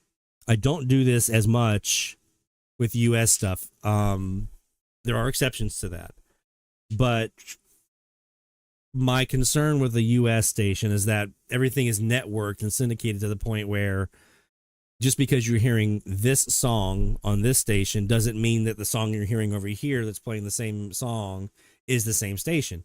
Sometimes there can be syndication of the same network on two different stations on the same frequency. Westwood One is one of those. I've said this before, right? Like you can be subscribing to a syndication service for your programming, music or whatever, that another station on the same frequency could also be subscribed to. They have, they're not going to sign up another station in your market, right? If you sign up for Westwood One, they're not going to sign up another Westwood One syndication service in your market that you're in, right? Usually you have exclusive rights on that. But there's not like a saying, okay, no one else on 1350 is going to have this, right? Someone out in the West Coast may have it, and you may have it in the middle of the country, right? So in the U.S., it's a little more of a sticky proposition to be comparing online streams and Kiwis with what you're hearing, because it doesn't necessarily mean that you're hearing the same station. It's like saying, oh, well, I heard ESPN, and so it had to be them. Well, there may be more than one ESPN station on that frequency, or Fox Sports Radio or whatever, right? It's the same thing with music. Music is not necessarily mutually exclusive to that particular station. Now, if it's a locally programmed station, like Arkansas Rocks stations up here to my north and Boot Crew North, those Arkansas Rock stations are super unique, and they're self-programmed. They're not part of a syndication service. You can tell because the music is super eclectic. That one is valid, right? So if it's something that's locally produced, then that's a whole different thing. But if it's something where it's more like that syndicated, you can tell by listening to it if it's syndicated or not. I tend to be a little more cautious about that for U.S. stuff. International, it's a little more freeform. Now, there are some times where you may have more than one station on the same network on a frequency. Very rare. Usually Cuba is the biggest proponent, but I don't log individual stations from Cuba anyway. They're just, if I hear the network on the frequency, I've heard all of them. Okay. But like you may have a situation where you have, in some countries, Mexico as an example, you may have more than one formula on a frequency. Formula radio, right? You might have more than one formula radio on a frequency. Now, which one are you hearing? I don't know. Right? So you have to be cautious on some of those. But in this situation, there's only one Caribbean lighthouse. There's no one else running their music. There's no one else relaying or syndicating their music out. There's one Caribbean lighthouse station. That's it. Nobody else is carrying that programming on 1160, at least. So if you hear it, you heard it, right? That's my stance. Again, there are going to be people who see that clip that I posted on social media and elsewhere, and they're going to look at it and say, well, he didn't hear an ID. And that's fine. I'm good with that. You can think that. That's cool. It's in my logbook. I know what I heard, right? You guys know what I heard. You heard it. Just because I didn't hear an ID, in this case, I'm okay with that.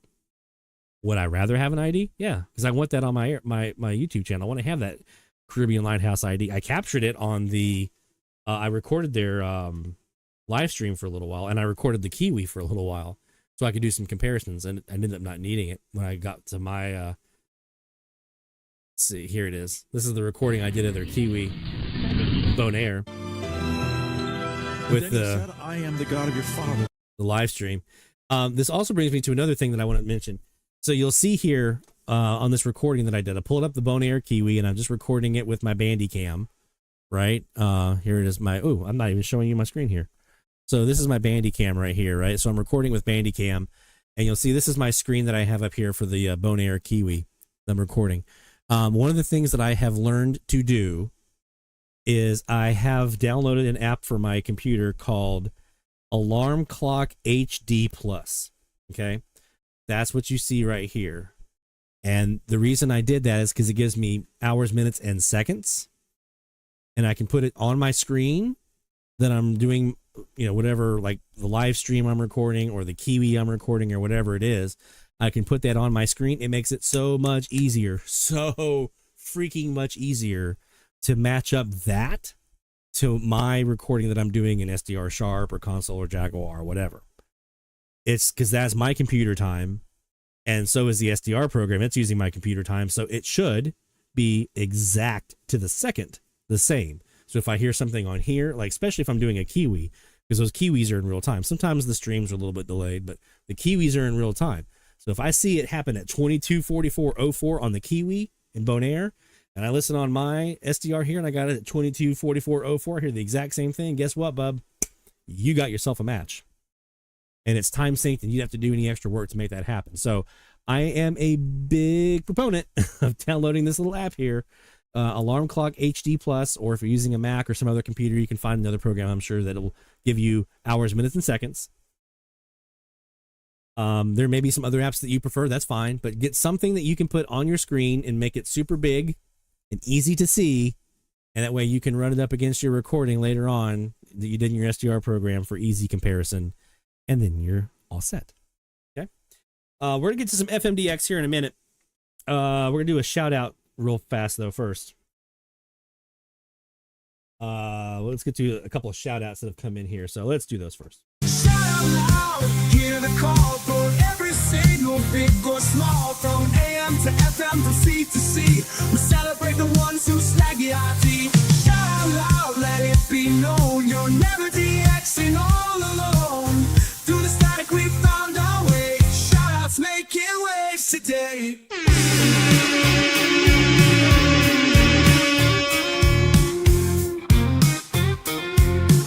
All right.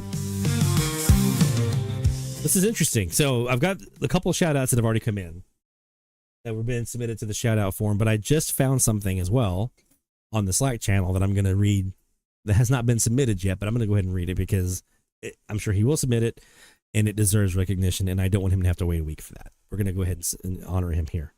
Our first shout out, though, comes from our friend David Pete in Old Town, Maine. The South Bog continues to do well with Puerto Rico and Colombia. Lucky duck. Puerto Rico's number 11, 12, and 13 in the form of 1210 WHOY in Salinas, 870 WQBS in San Juan, and 940 WIPR in San Juan. All three new logs. And then on the Colombian side, Colombian number 19, he's almost got 20 Colombians. Woohoo! That is awesome. 980 HJES RSN Radio in Cali, Colombia. So guess what? Both of those qualify as this.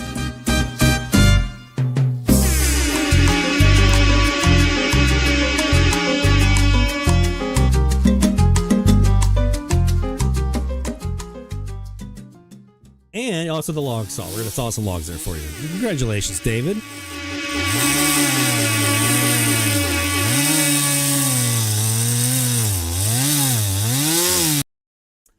Don't forget, you can submit your shoutouts, dxchallenges.com/shoutout.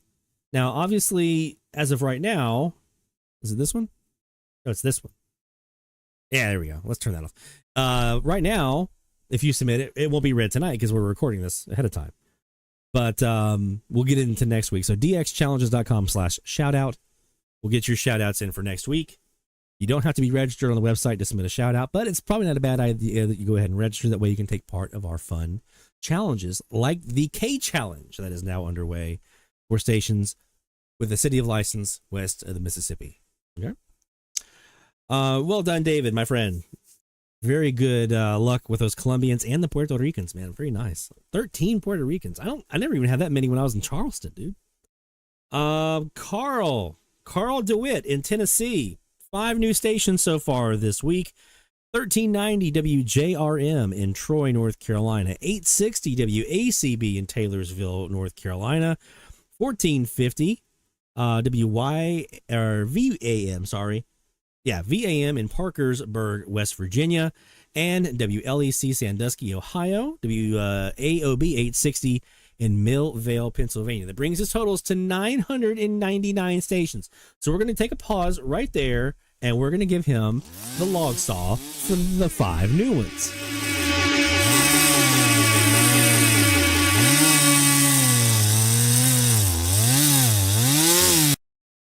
But wait, there's more. Carl, my friend, just saw this in the Slack. The Slack channel. I got a station on 1490. I'm reading this directly from Slack. Okay, he hasn't submitted this as a shout out. I'm sure he will. I got a station on 1490 with an ad for Mighty Dog Roofing and a mention of Northwest West Virginia at 0031 to 32 UTC, 4 on the CC Radio 3. Remember, he's doing all this on portables, my friends. Most of it on portables. There is a Mighty Roofing in Morgantown, 20 miles from Fairmont, home of WBKE on 1490. I would say that out of the 4 West Virginia stations on 1490, that this is the one that I heard, as the others are about an hour and a half to 3.5 hours away. So this would be new for number 1000 and number 11 on 1490. Taken me 3 years and 4 months with only a handful of stations received on an SDR, most heard on portables, and a few tabletop receivers to hit 1,000 stations. Look, 1,000 stations is a milestone anyway, okay? You can hit 1,000. I don't care if you're using an SDR. It doesn't matter. 1,000 stations is a deal. It's a big deal, right? Carl's been doing it the old-fashioned way. He's been grinding on the portable.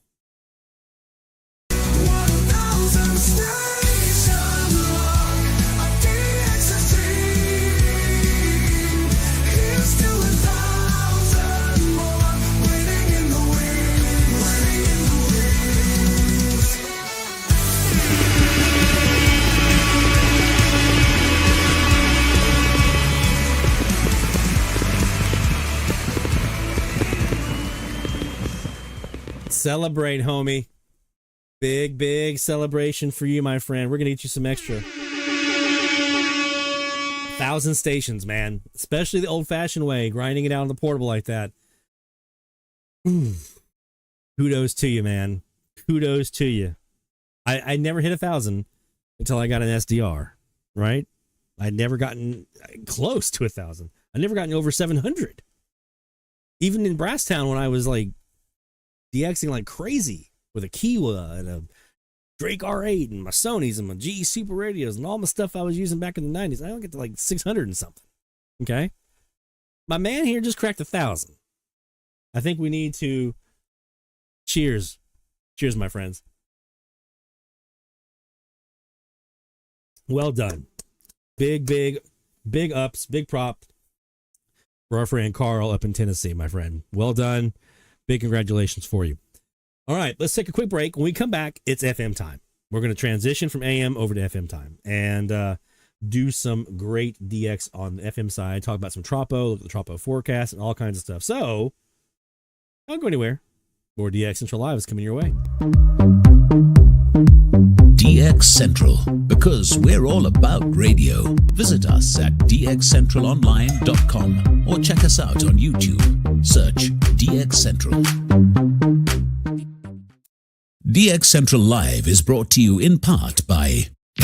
With a lifetime membership, the International Radio Club of America gives DXers incredible value by putting important station information right at your fingertips.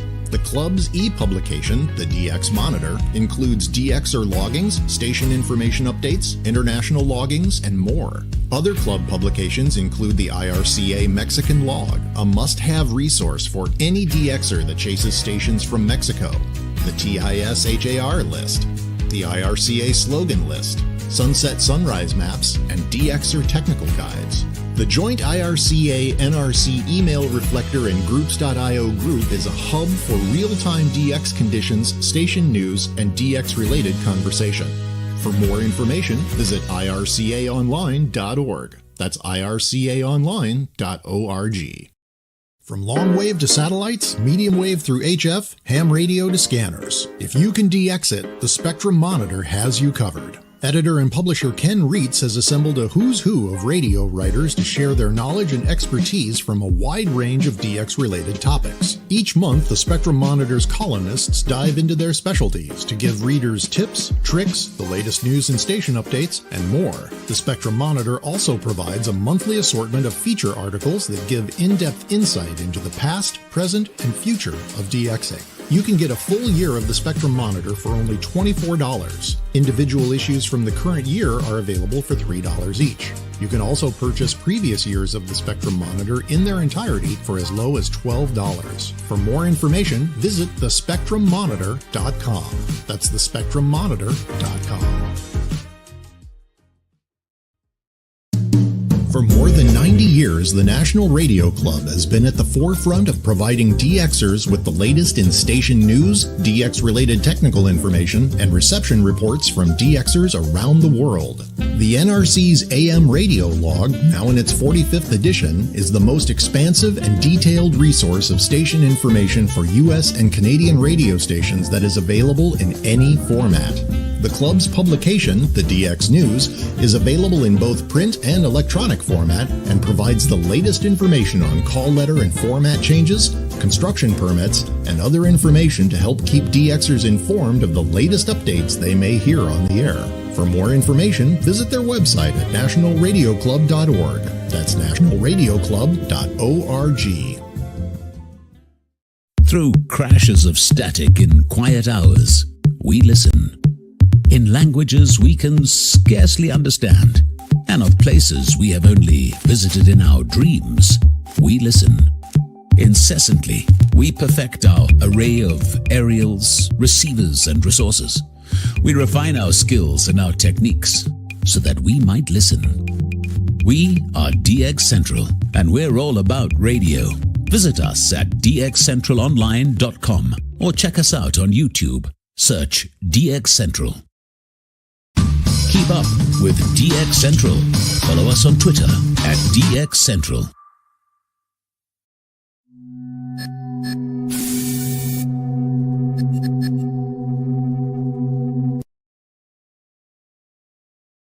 This man told me to tell you to watch DX Central Live with Lloyd Van Horn every Friday night. I can't feel my face.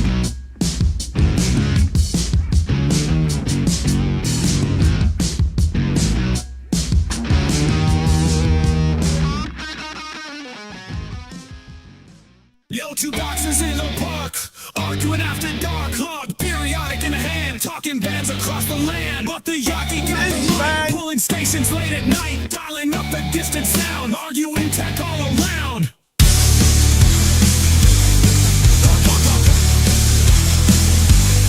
Love versus Yaki, which one's the key to hear the far-off frequency in the FMC?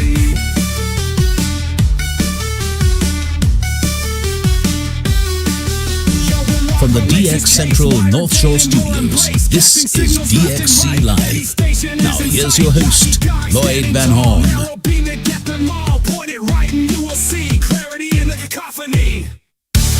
Lord versus Yaki, which one's the key to hear the far-off frequency in the FMC?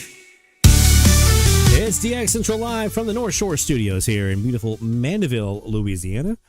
Just off the shores of Lake Pontchartrain, where Causeway is. 24 miles of bridge separating the North Shore from the South Shore. Crossing that bridge tomorrow.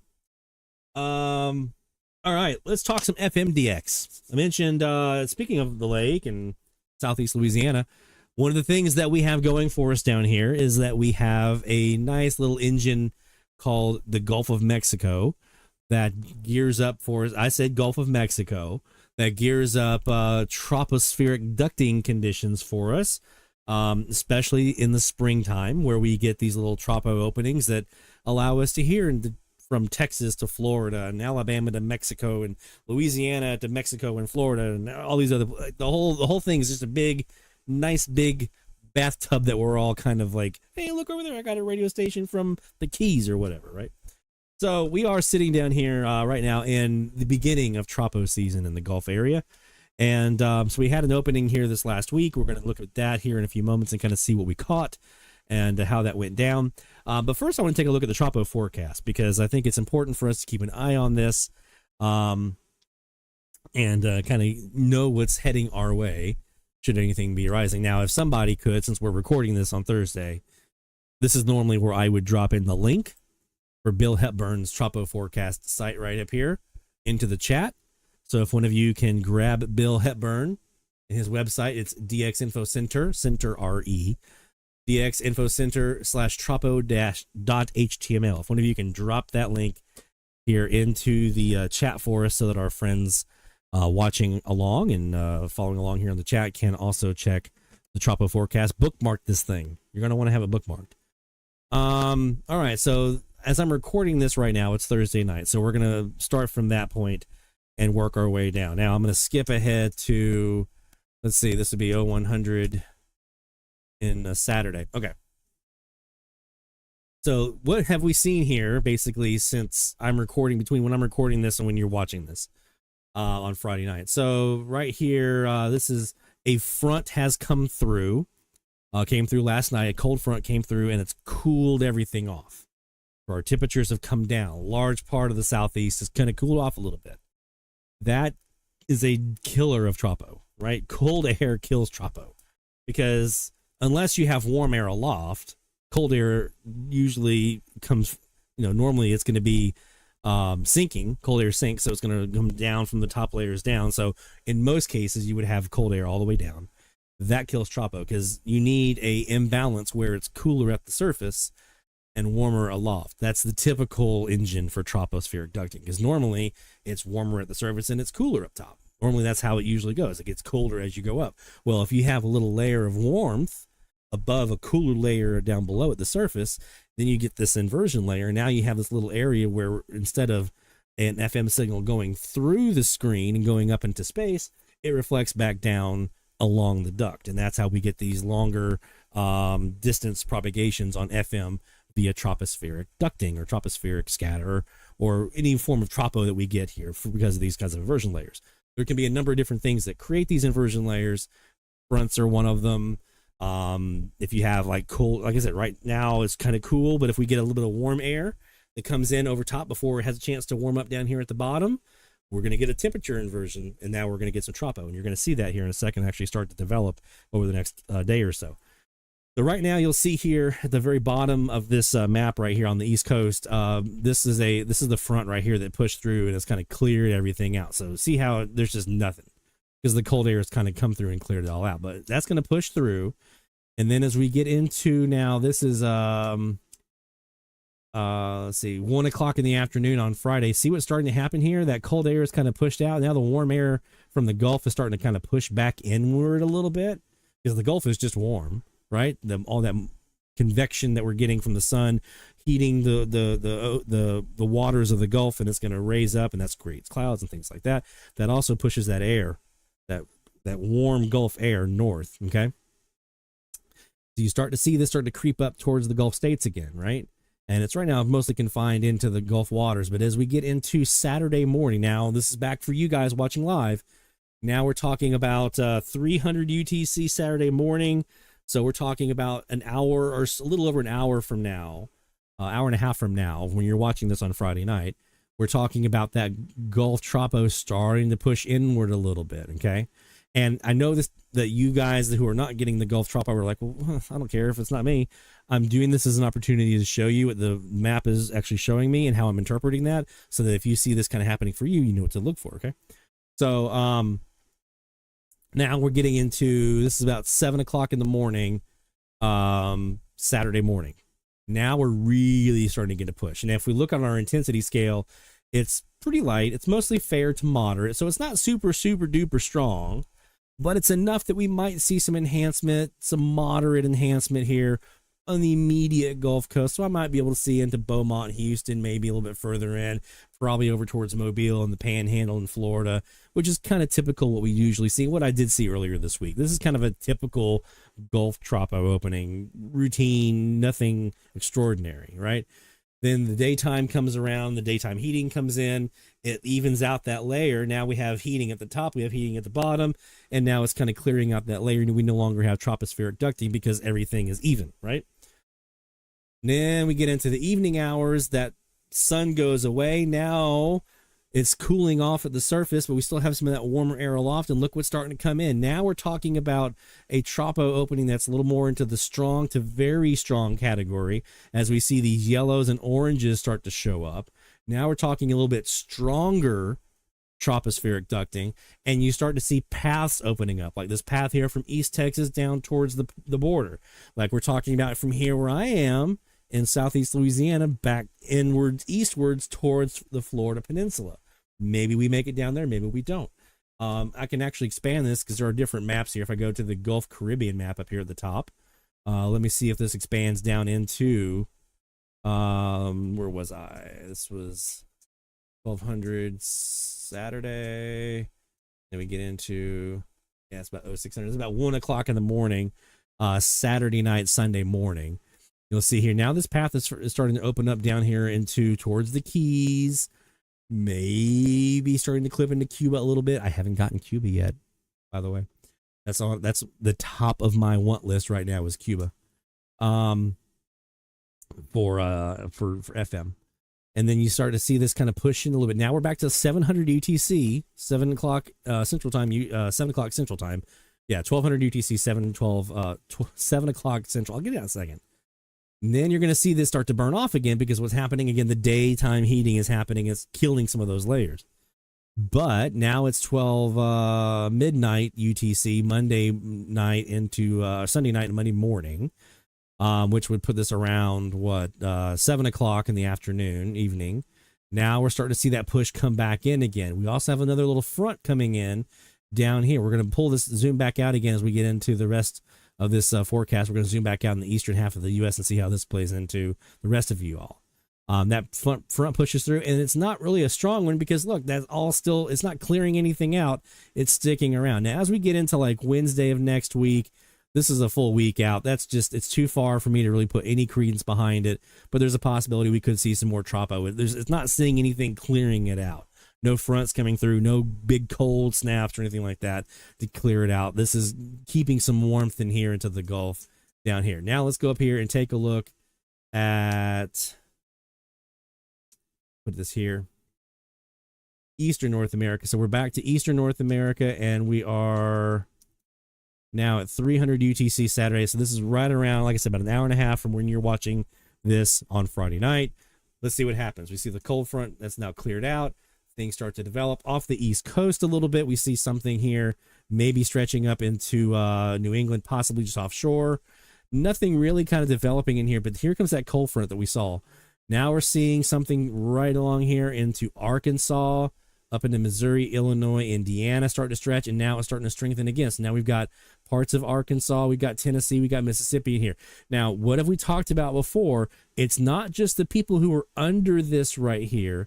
Also, if you're over here in like Dallas, if you're up here in Kentucky and even in parts of Ohio, depending on how strong of a duct forms right here, you could potentially, I don't think it's going to be super strong, but if a strong enough duct were to create, you could have things that shoot out the end of that duct and you can get them. I've had it happen to me down here as well in Louisiana. So you could see something up in this area where it's maybe not as strong. You could see something out here in east to central Texas where that tropo duct is not as strong, especially if it's along a front, especially if that front stretches out a little bit.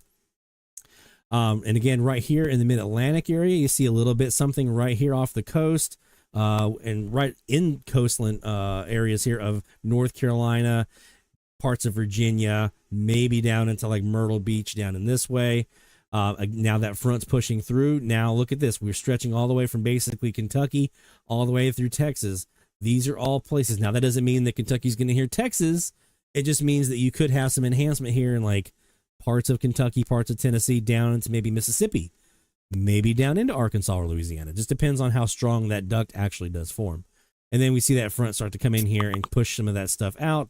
But then it's not super strong because look, it's keeping everything around. Now, meanwhile, we have this little bit kind of forming right here and pushing inland. I'm going back in time a little bit. See this a little bit pushing in here into Florida? Look at this on Monday night. This is around 1 o'clock in the morning Central Time, Monday morning, Sunday night. This little feature pushing into Alabama and Georgia, it starts to stretch into Georgia and the Carolinas here. This could bring some tropo for you folks. Okay? And again, we have some stuff going on here. Coastal Virginia, coastal North Carolina, off the South Carolina coast, out here in the Atlantic Ocean a little bit. And that continues right here, immediately coastal North Carolina, South Carolina, Georgia, into Florida. You may see a little bit of enhancement. This would be around, let's see, that's 1 o'clock. That's about 2 o'clock in the afternoon on Monday. Okay? You could see a little something, and then it pushes out. But then look at there. We've got some more stuff we're looking at right here into New England, right off the coast of Maine, down into Massachusetts, Rhode Island. You've got a little possibility of something down here in the Carolinas yet again. We're looking at a possibility right here along the coast, and this is the great time of the year for that, by the way.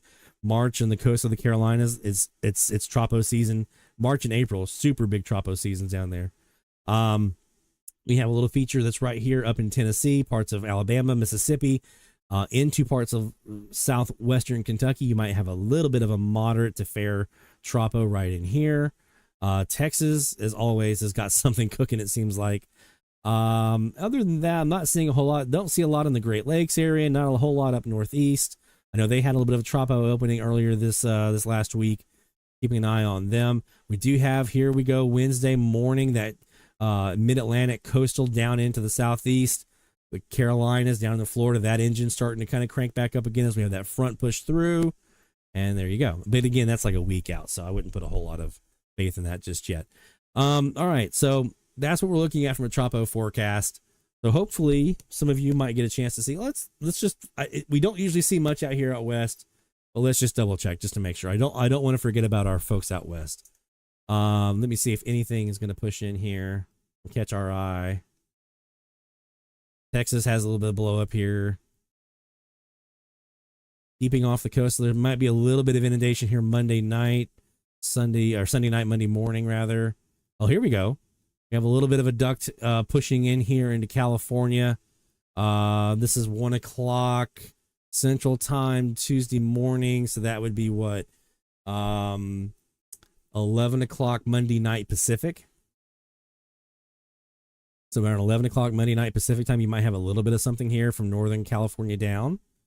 So you might want to keep an eye out for that. And that does look like it's sticking around for a while. So that's not just an isolated arboration here. That's sticking around for a bit. Again, it's a week out, so we'll have to keep an eye on it. And you want to keep checking the forecast, but there could be something there here in the northern to central California region here. So that's good to see. And maybe even up a little bit here into Portland and southwest Washington may see something. So Kyle and some of the folks up there, Patrick Martin, Bruce, some of you guys up there in the Pacific Northwest might have a little bit of a shot of tropo your way as well, just a little bit here. So definitely something to keep an eye on there. All right, let's get ready to do some FMDX ourselves. Before we do that, I did want to go and just refresh for you all a website here. I've showed it before on the stream here, but this is fmdx.org. Okay, fmdx.org. This is the same folks who do the firmware for the TEF 6686 radios for auto logging that we use, which, by the way, let's take a look at our auto loggers and see what's come in. Not a whole lot. My 62-foot Omni is down right now. I've got to fix that up, but not a lot. This is regular, usual stuff that we normally would see here in my neck of the woods on any given day. So they run that TEF firmware, but they also have an online receiver. That's where you'll see here this web servers online. So this is actually something, if you go here and go to the website and click on this little arrow right here where it says web servers online, you're going to get a map. And that map is going to give you, anywhere you see a little dot here, these are active FM receivers, mostly in the forms of these TEF radios. There's some that are not. Most of them are TEF 6686 radios. Like here is our friend Nick Langan up in New Jersey. He's got a TEF. Here's Edinburgh, Indiana. They got one. Here's another TEF here from Hugo, Minnesota, and so forth. So you'll see a couple of these. There's another TEF there in Hartford, Connecticut. Let's go ahead and click on Nick's here in Tabernacle. And if it's available, we'll just try to connect here, and it looks like it is. All right. Have any audio coming out here yet? We hit play over here, and now we got audio coming through. So now it's like we're DXing from New Jersey. So if you have an opening into that neck of the woods and you want to do some comparisons just like you do on a Kiwi, here you go. This is how you can do that. So we're going to go up here to 92.5. Here's one. This is Philadelphia. He's got, by the way, let me mute this down. He's got a APS 13 antenna at 20 feet AGL. So that's the antenna he's running here on his, and this is WXTU in Philadelphia. All right. And then we're going to go up to 92.7. Nothing there. 92.9. You've got something there, not super strong. So RDS. 93.1. 93.3. We have a 75A1 code to be MMR in Pennsylvania. So you can, like I said, you can DX. I'm DXing from New Jersey right here, right? We're about to do one here in Mandeville. I've got another TEF on the way from China right now. Hopefully it'll be here any day. And we're going to program up ours to do an online server. Now they have the instructions on how to do that here on their website. So if you want to do, let's see, I forget how to get to it. Projects. Here we go. FMDX web server. So under project software, FMDX web server.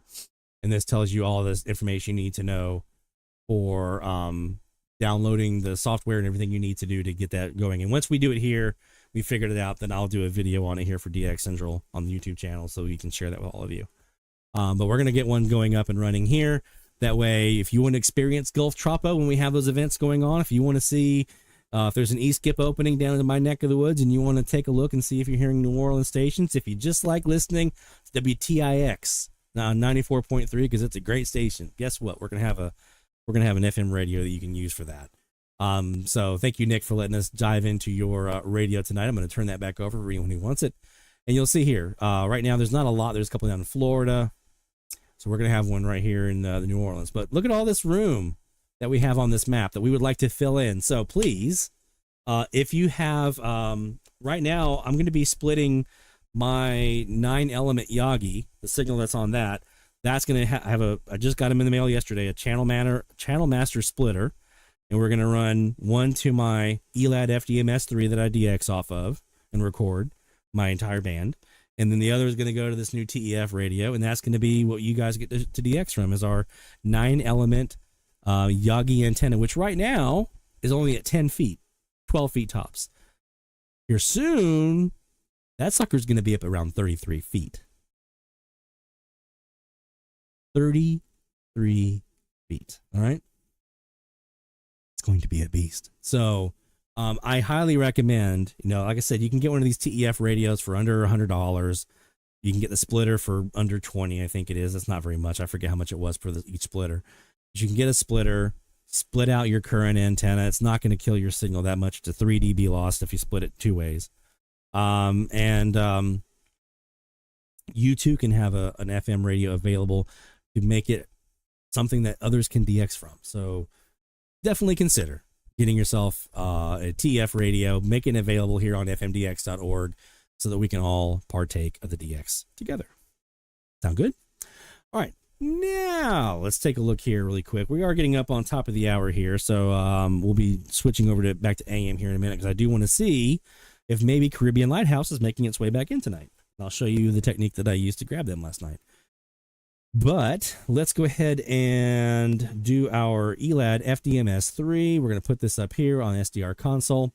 You'll see right now this is the entire band. But when we look over here at, let's go back to SDR recordings. Oh, I did delete the Tropo stuff that I recently did. Yeah. Let's look in this folder. Got some stuff in here from the other night. This is 10 o'clock at night. You're going to see a major difference here in these two bands. See how different that is? So for those of you who might not be super SDR friendly or familiar, each of these vertical lines that you see is a signal, right? If I zoom in here, you'll really be able to see here. So each little swath right here is a signal. So, or more. It could be more than one signal coming in. Right here's a signal here on 98.5. We have a block over here on the left of that. That's an HD signal. Block over to the right of it. That's an HD signal. So this is an AM or FM station that has HD. And you'll see that from time to time, and especially bigger market, you'll see the HD on either side. So that means that 98.3, 98.7, a little tough to DX on over here in the New Orleans area because of the HDs from 98.5. But you'll also see some weaker stuff in here, like on 98.1, 98.9, 99.1, and so forth. So when we're looking at this, you'll see, I did zoom, so it's going to reset it here. You notice, though, from what we had originally from our kind of dead band here now, comparing to this, there's a lot more signals, right? A lot more lines going up and down on this waterfall here than we had before. So this was an indication that there's a tropo opening. So this is one way that you can use an SDR to identify when an opening is happening, is just to widen out the bandwidth as much as you can and just see if it looks fuller than usual. So try to center your bandwidth somewhere in an area where you have some gaps, some dead air or dead space where you don't have any stations, and then see if those fill in. That tells you there's an opening, which leads me to, this is the time of the year to be doing band scans. Do your band scans, do your band scans. I ran into another station this week that I was like, wait, what? I had a station on 96.1, I think it was. 96.1, that was a sports station that's now moved to 96.7. 96.7 was a religious station. They've moved to 96.1. And then there's a couple of others that have moved around. So I've got to do my band scan here soon, because I've got to refamiliarize myself with the band, because we have stations that have moved. We've got stations that have changed formats. We've got stations that were not there before that all of a sudden have shown up. Brand new stations that have arrived. So the band has changed since last I DX'd here in the New Orleans area.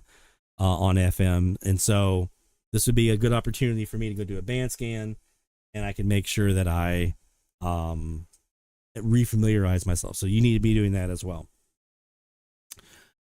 So let's just go in also and take a look here. So one of the things you can do, I've talked about this before. Let me hit play. One of the things that you can do is, if you go into SDR consoles especially, you can go in here and add in additional receivers. Now, how many receivers you add, it depends on the bandwidth of your SDR and the capacity and the capabilities of your computer. But I've got like a bunch here. I got 23 up right now because I can do the full band with my ELAD.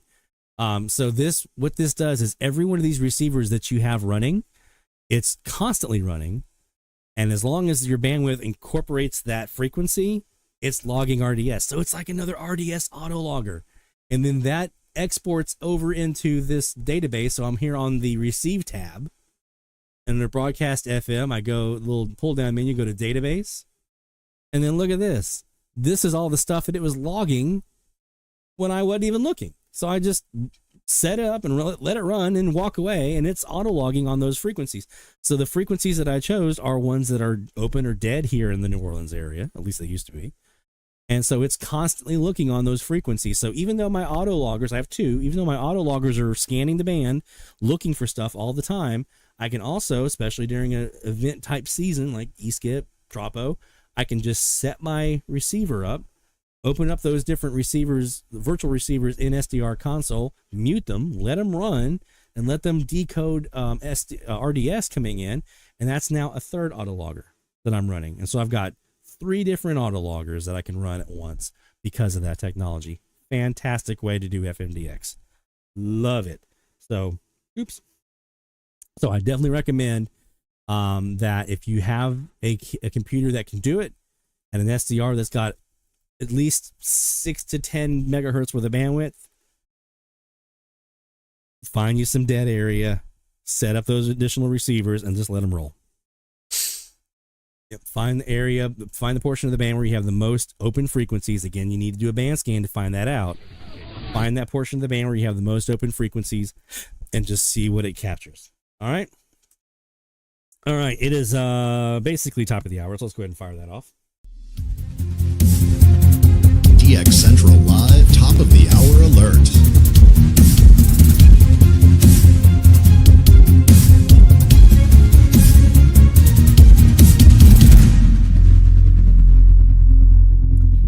It's top of the hour time frame, so we are looking for IDs, and right now we're specifically going to try one time here to look for a catch that we got last night, Caribbean Lighthouse in Antigua. So this is a station that I had been wanting for quite a while. I just didn't think I ever had a real good shot at hearing them, but they made it in last night. So we're going to do two things here. We're going to pull our SDR up to 1160 where we can tune them in, and then I'm also going to tighten this up to the frequency, and then we're also going to tune the Trans World Radio Bonaire KiwiSDR that does receive Antigua. You see they have it marked right here.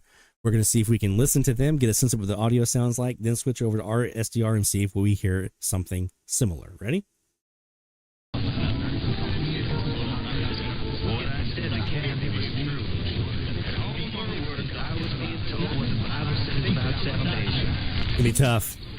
Spoken word. His only begotten Son.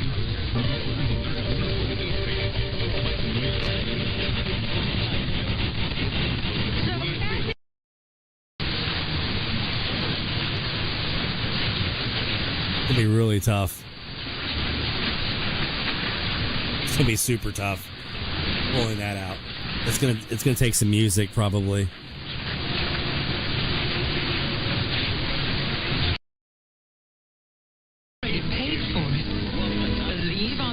Jesus Christ, and thou shalt be saved. Kathy told you what you need to know. By grace.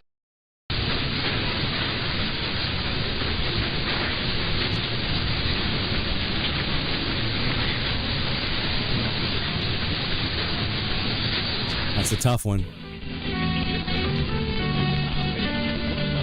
Now we've got some music we can use. Piano and violin there. Lose the guilt of conviction, but it never left, and only grew stronger. Finally, in the last part,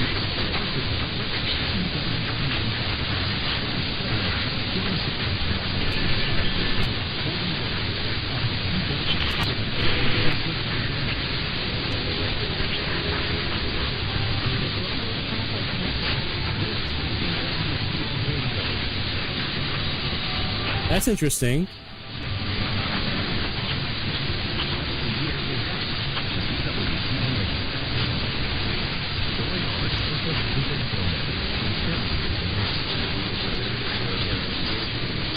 Who is the EWTN on 1160? It's Tennessee, isn't it? I thought that was bought.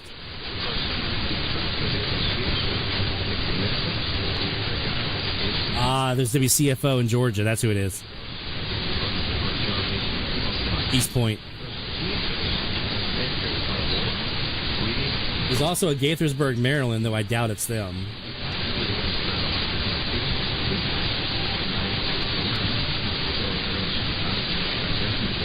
WMET in Gaithersburg is also a possibility, but at 1.5 kilowatt, and all of my antennas are facing south right now, I doubt it's them. East Point's only 160 though.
What is this?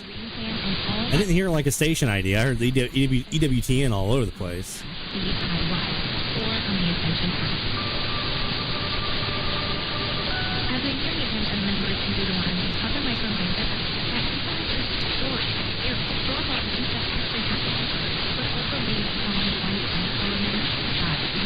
I may have missed it, but I didn't hear a station ID in there.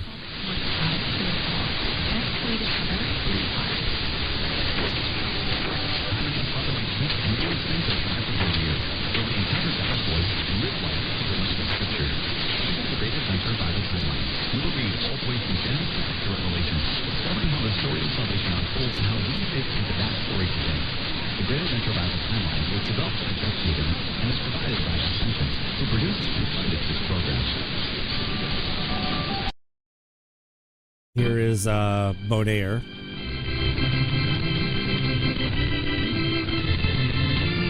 Got a nice organ going on here.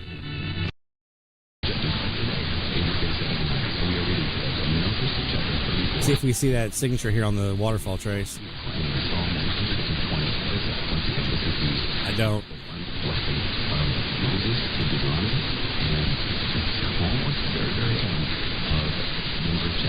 I don't see any little organ pieces here. I don't see this showing up anywhere on here. Do you? Book of Numbers, chapter 34. Boundaries of the land. Yeah, I'm not seeing it. The Lord said to Moses, command the sons of Israel and say to them, when you enter the land of Canaan, this is the land that... And if I'm not seeing it, then there's no way it's going to be received here. Because that's pretty freaking clear. Along the side of Edom, which...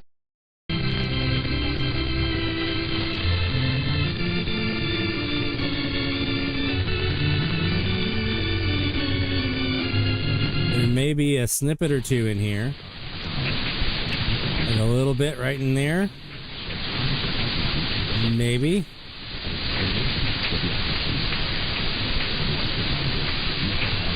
This would be a great time for him to show up, though, wouldn't it?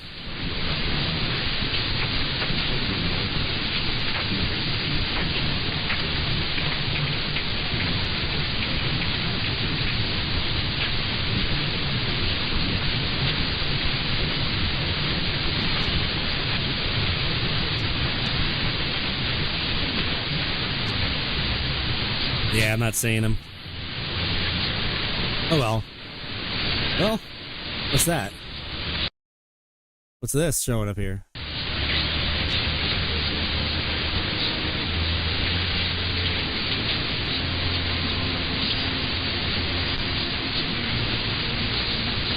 That could easily be the EWTN, though.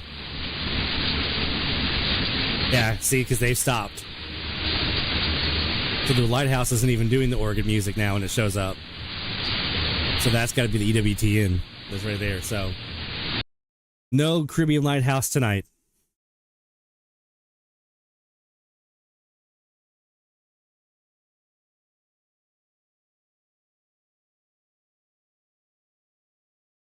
Oh well, we tried. We gave it a shot.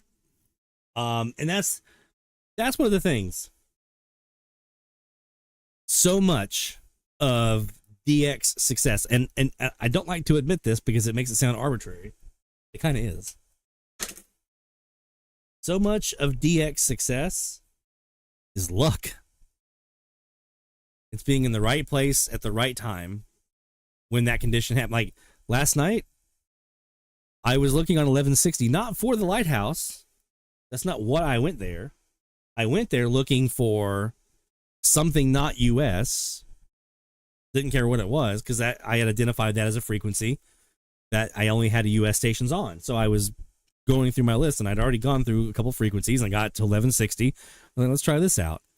And I'm kind of lingering around. I was like, well, one of the ones that's out there that could be heard is Lighthouse. I doubt it's them, but let me take a look. And I heard a possible match. And then that got stronger and stronger as the night went along. So it was completely luck that I was there at the exact right time that they were coming in. As you can see, they weren't coming in now. So if I was trying right now, I wouldn't have gotten them. I would have been like, nothing, and move on. So a lot of DX sometimes can be down to luck. It's timing and being in the right place at the right time. My dad, one time when we were in Brasstown on a Sony ICF 2010, heard WVMT in Burlington, Vermont on 620. And I spent the next, 20 years chasing that station? I kid you not. There are files. I'll show you. I'll show you what I'm talking about here. There are files that I have saved that I made on my SDRs when I first got into SDRs. This was 2018. Okay. I made my first SDR files. This is fun. My first thing that I did with an SDR, hopefully Vermont, hopefully Vermont, hopefully Vermont. Look at all these. Hopefully Vermont, hopefully Vermont. Oh man, hopefully Vermont, all that. This one stretch right here, 211 files of me looking for hopefully Vermont, just right here. These were probably some of that too. These were also called hopefully Vermont, and that was, I'm sorry, 62 on that one, and this one was 211 total files. 93. So 155 files out of 211, 150 files, so 55 of those were me chasing after Vermont, because Dad one morning on a sunrise lucked out and heard him on the Sony, and ever since that date I was like, damn it, I want Vermont in my logbook. I want Vermont. And so it became a point of emphasis for me for years after that, until I finally got him when I was in Charleston. And I had my CAS up. And part of the reason that I put the CAS up was to get Vermont. So it's about finding those stations that you're looking for, coming up with a plan to target them, and then dumb luck sometimes. Sometimes the planning and the execution line up and you get it. And then you find, oh, I could always get it this way, and this is always going to be there now. Great. Sometimes you find it's just dumb luck. And that's, I think, what I did with last night with Caribbean Lighthouse in Antigua. It was just dumb luck that when I happened to go look for them, there they were. And when I just happened to go look for something non-US, there they were. Completely off the cuff.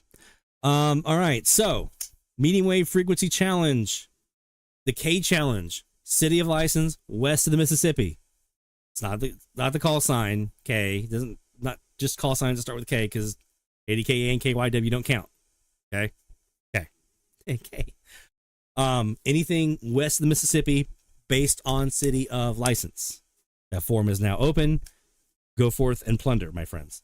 Obviously, if you submitted a shout out tonight, it didn't get read because this is being recorded now on Thursday, right? So we'll get you in next week when we return here for DX Central Live, episode 24 of season 5. But I didn't want to have a gap. We just took off 3 weeks and we're so close to the end of the season. I didn't want a gap. I wanted to just keep this rig rolling. So hopefully you've enjoyed this recorded version tonight and found some ways to enjoy. And hopefully you guys are having a great chat in the chat and comparing notes and enjoying each other's company as well. And we'll see you again here next week, my friends. For our sponsors, the Spectrum Monitor, thespectrummonitor.com, the National Radio Club, nationalradioclub.org, and the International Radio Club of America, ircaonline.org. For our sponsors, we want to say thank you for joining us here on DX Central Live. We'll see you next week, my friends. Take care.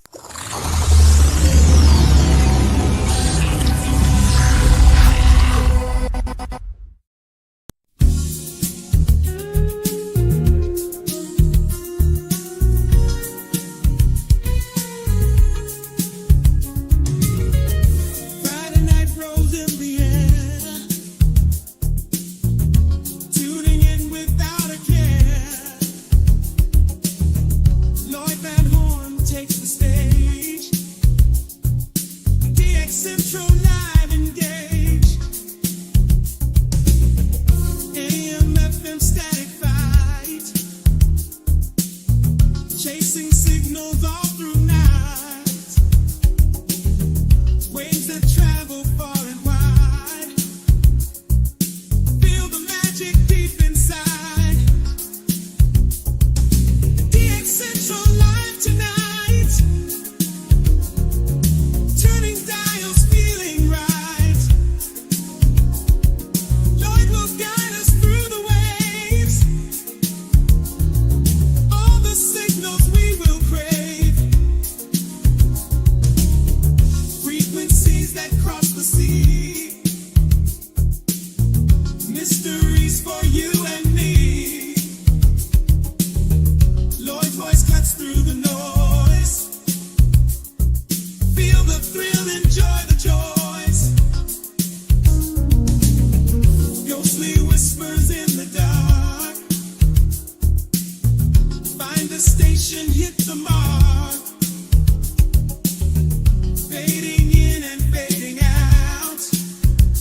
This is DX Central Live.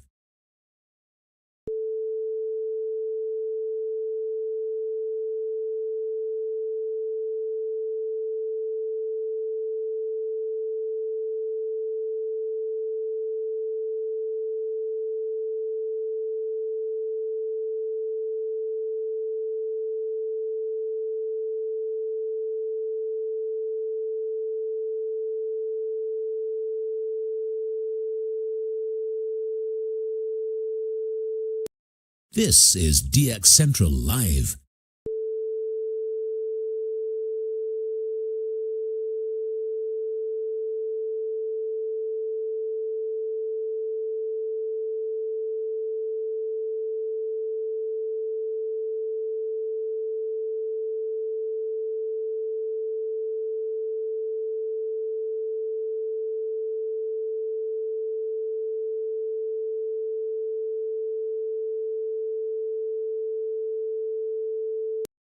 This is DX Central Live.